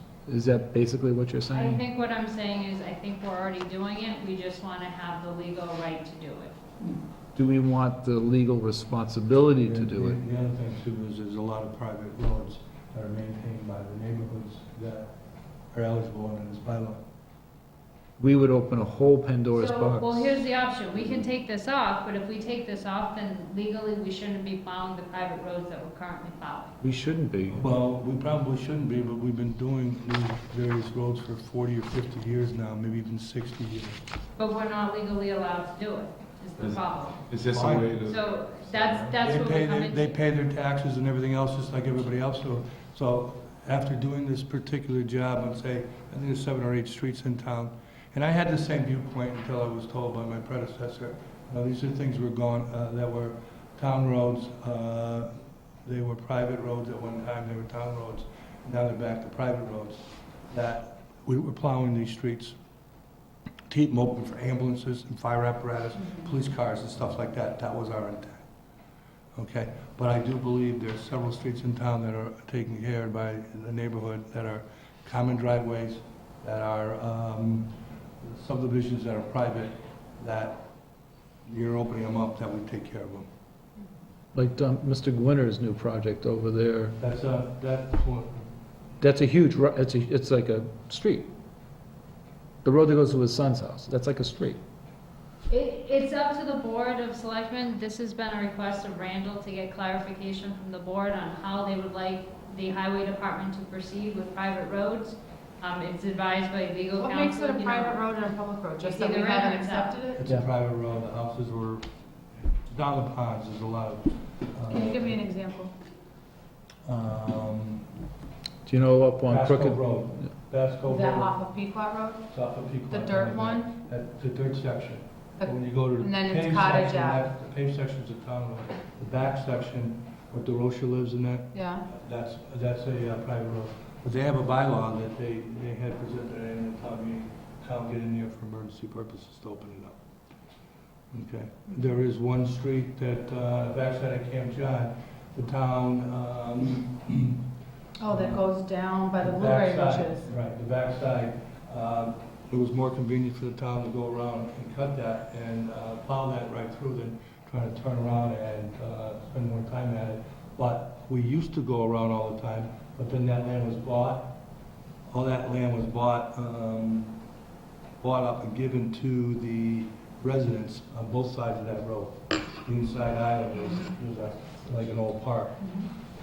We just kept plowing it. So there's several streets in town that we have been plowing for many, many years. And I don't suggest going back and going back on our roads. But the other problem is if you plow their roads, how come you're not plowing the other people's roads? See, it's all about treating equal. It doesn't bother me either way. The I think problem if somebody is, calls and says you're not plowing my road and I want you to, then we should plow No, not necessarily, but there are, a lot of these streets are old, ancient ways that precede a lot of our bylaws. Okay? And we remove snow on them. And we got streets that are under subdivision bylaws that, there's 10, 12 houses on them, they're all built. And we're at the final end of the construction of the project. We usually go in and open them up and sand them, and with the intent that they're going to get that out as early as possible. And there's like 3 or 4 streets like that. But isn't it less expensive to put in a common driveway than put in a subdivision? Yes, they don't have to follow any rules or regulations how you install it. So if you had 20 acres of land, you wanted to put in 12 houses, or whatever the max is for a common driveway, the developer would save money by calling it a common driveway. Correct. Then You would have to get approval from, I believe, the planning say they get board. approved, but instead of a subdivision, then turn around and say, look, I want the town to plow it. I mean, that's skirting the people that actually do it the right way, put a subdivision in, follow the procedure, even though it's more expensive, then that becomes accepted at the annual town meeting as a town law, a town road. It gets voted on an article in the I warrant. mean, all things being perfect, yeah, we should probably have them, to say that, yes, there should be all town roads that we plow, and these other roads that we've been plowing for 30 or 40 or 50 years, we just abandon now and tell them they're on their own. Well, no, I you don't have, believe in it. we have to I don't find a believe in it. commonsensical mid-ground Yeah, somewhere. I don't believe in Maybe it. I I think think any that we've been movements on doing it. this, we continue to do this. But can we stop and say, well, we're here, but going forward, we don't take any more on? Well. Can we make a census? We're supposed to take streets that are on, and approved as Right, subdivisions. but like Dave said, that way to get by with a shared Yes, it driveway. is, and- To me, that's the developer can We just have 3 or figure 4 out his way streets to like get in. that they have built the roads, not the standard, but the substandard. But they maintain them, they take care of them, you know. So what does the board want to do with Article 18? Well, I think, as has been discussed too, I think intent is This is- important. This is only one bylaw. There's 2 or 3 other bylaws in this area that require, there's one bylaw on roads that, private roads or ancient roads that require the owners to get together and give you money to make repairs on that road so vehicles can get by, We already have that bylaw accepted as of 2009. but only for one street. Maybe, I don't know, I only saw briefly on the thing for Yeah. 2009. Pasco Road or Cottage Avenue. Can this be sort of sorted out over the next few months so that, We can put it back on for May. I My think only- it should Well, be, that's- I think it should be looked at by, you know. a member of the several planning different- like boards? The planning board should look at it. The board, the highway department should get involved. Conservation might even have some input in this. And they should designate some people to look at this and say where we should go. And then if you're gonna give people, you know, if it's determined that people are gonna start fending for themselves on private streets, then you need to notify them way ahead of time, not going into the winter. And plus, when new developments come up, the people should know that they're gonna have to take care of that street before they buy that house. There's for usually a 500. covenant Well, though. when they're on a private way, Right. but in a public way, we take over a lot of duties. A lot of the duties now are not being taken over by the town, taken over under the homeowners association, such as cleaning structures, taking care of the sidewalks, mowing the lawns and I stuff. mean, as long as you know what you're getting into when you buy the house. Heather, what did you want? So Motion to take it off? thank you. Is there a second? Second. Any other discussion? All those in favor? Aye. Thank you. Happy New Year. to all. Thank you. Happy Happy New New Year. Year. I need approval of the warrant as is with all the modifications. Yes, I sir. make a motion to approve warrant as is with all the modifications. Is there a second? Second. Any further discussion? All those in Those are the favor? original. Aye. Aye. Yes, sir. Does that have to be, A few more minutes left on recording, so we're not long in the meeting, so you know. We make a have, motion to adjourn? How many more minutes do you have? About 4 or 5. well, I I would, don't need 10, but I'll try. Okay. I'll go as fast as I can. Or do you want to stop and you can switch your tape? Go fast as you probably can. should. You probably should stop and then- I just need about 2 minutes to switch it up. Go ahead. Those are the warrants.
Chairperson, I'd like to, I have looking, these are motions for warrants, PD 15, -27A in the amount of $164,536.88. PD 15-27 in the amount of $41,991.73. PD 15-27 in the amount of $227,000, $528.06. Is there a second? Second. All those in favor? Aye. I could have done this one at the same time. This is a treasury warrant. Is that the total? That seems low. Is that the exact total, 77? That sounds low, doesn't it? All right. Well, there's probably not a school warrant in there. 'cause All right, there's so, yeah, so this is a motion for warrant 15-26, $77,792.12. Is there a second? Second. Any other discussion? All those in favor? Aye. So there's two PCFs that says that there was an administrative oversight that these were passed over before. They've been through the PQB and the Finance Committee. The first is for Joseph Fendickevitz. And he replaces Richard Exec as the building commissioner, but he oversees Tom Quinlan until Tom is able to pass his certification. This annual, his salary comes out of Tom's salary until Tom's done. What was the issue with that? We just didn't do it. Oh, I thought we did it. No. You need a motion for that? I need a motion to sign. So moved. Is there a second? Second. All those in favor? Aye. The other is for Tom Quinlan. I thought we didn't do it, and it was just an oversight, so we need to sign the PCF for Tom Quinlan to be doing what he's been doing. Sure we didn't do it? And make a motion. Is there a second? We did a contract, John. Those in favor? There's a motion, is there a second? All those in favor? Aye.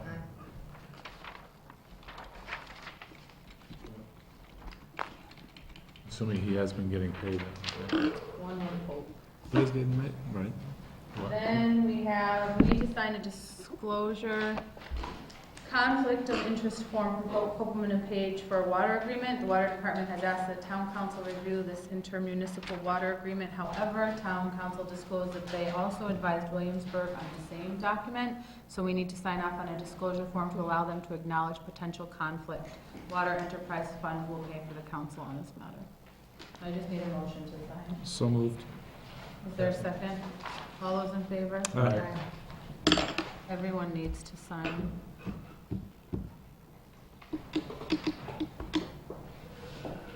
We didn't get any of those documents in our agenda, right?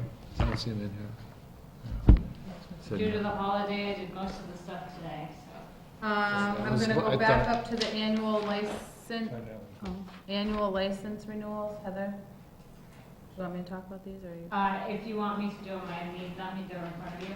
Can I just read them? Yeah. Okay. We have, is this the rest of them that we didn't have? That is the rest of them. As far as there's still a few lingering, but that's the majority of what was remaining. And just an update from the last meeting, the 304 inspection we were waiting on for Tin Can Alley has been approved, so they are all set to go. So all of our liquor licenses have been renewed. Everything is good to go, so we will be Except sending. buckwheats. Sorry? Except buckwheats. I know, I have to sign them. Okay, all of the liquor licenses that currently exist have been renewed, and there'll be a form that will be submitted to the ABCC stating such. So we have a common victuals license for Bashista's Orchard, a common victuals, how do you say that? Common Victuals? victualers. Yeah, for Cumberland Farms. We have a Class 2 car dealer's license for Parker Service Center. We have a billiard room license for Tin Can Alley, and 2 video games at Tin Can Alley, and a bowling alley at Tin Tin Can Alley.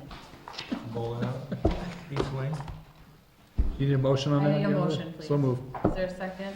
All those in favor? Aye. I just sign right here, right, Heather? I just have people sign it. And then we need to approve the minutes from the executive sessions on December 16th for executive session number 1, number 2, number 3, and number 6. And also just the minutes on the 16th. And the minutes on December But 16th. since you don't have them, do they have them? Do they have them? His You should minutes, have those in yeah. your keys.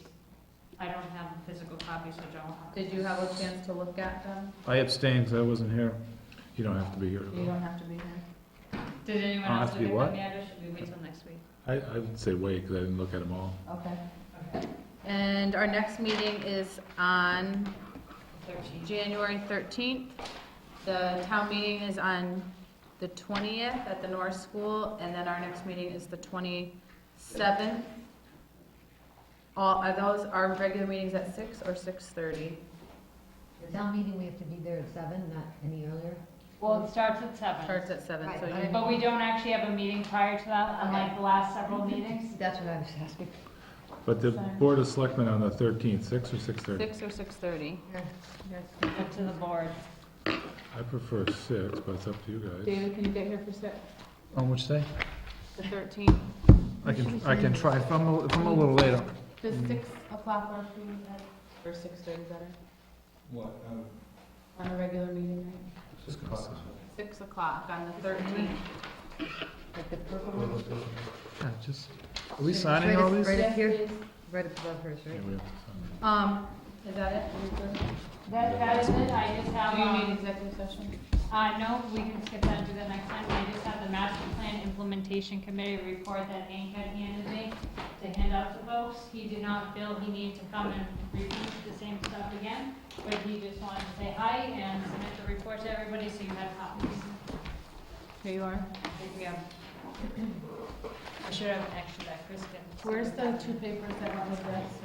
I don't know, where the 2 papers are. I just gave it to her. Thank you. So if everybody has a copy of their master plan quarterly report, you can peruse that. And I would, Give me one. oh no, anyone else can have one? Accept a motion to adjourn. So moved. Is there a second? Second. Any other discussion? Did I sign that last one? Yeah, No? Yeah, I gotta All sign those some in of favor? I'm Aye. going with this. Aye. You're gonna pass one to him. Take that as well. Thank you. Heather, thank you for your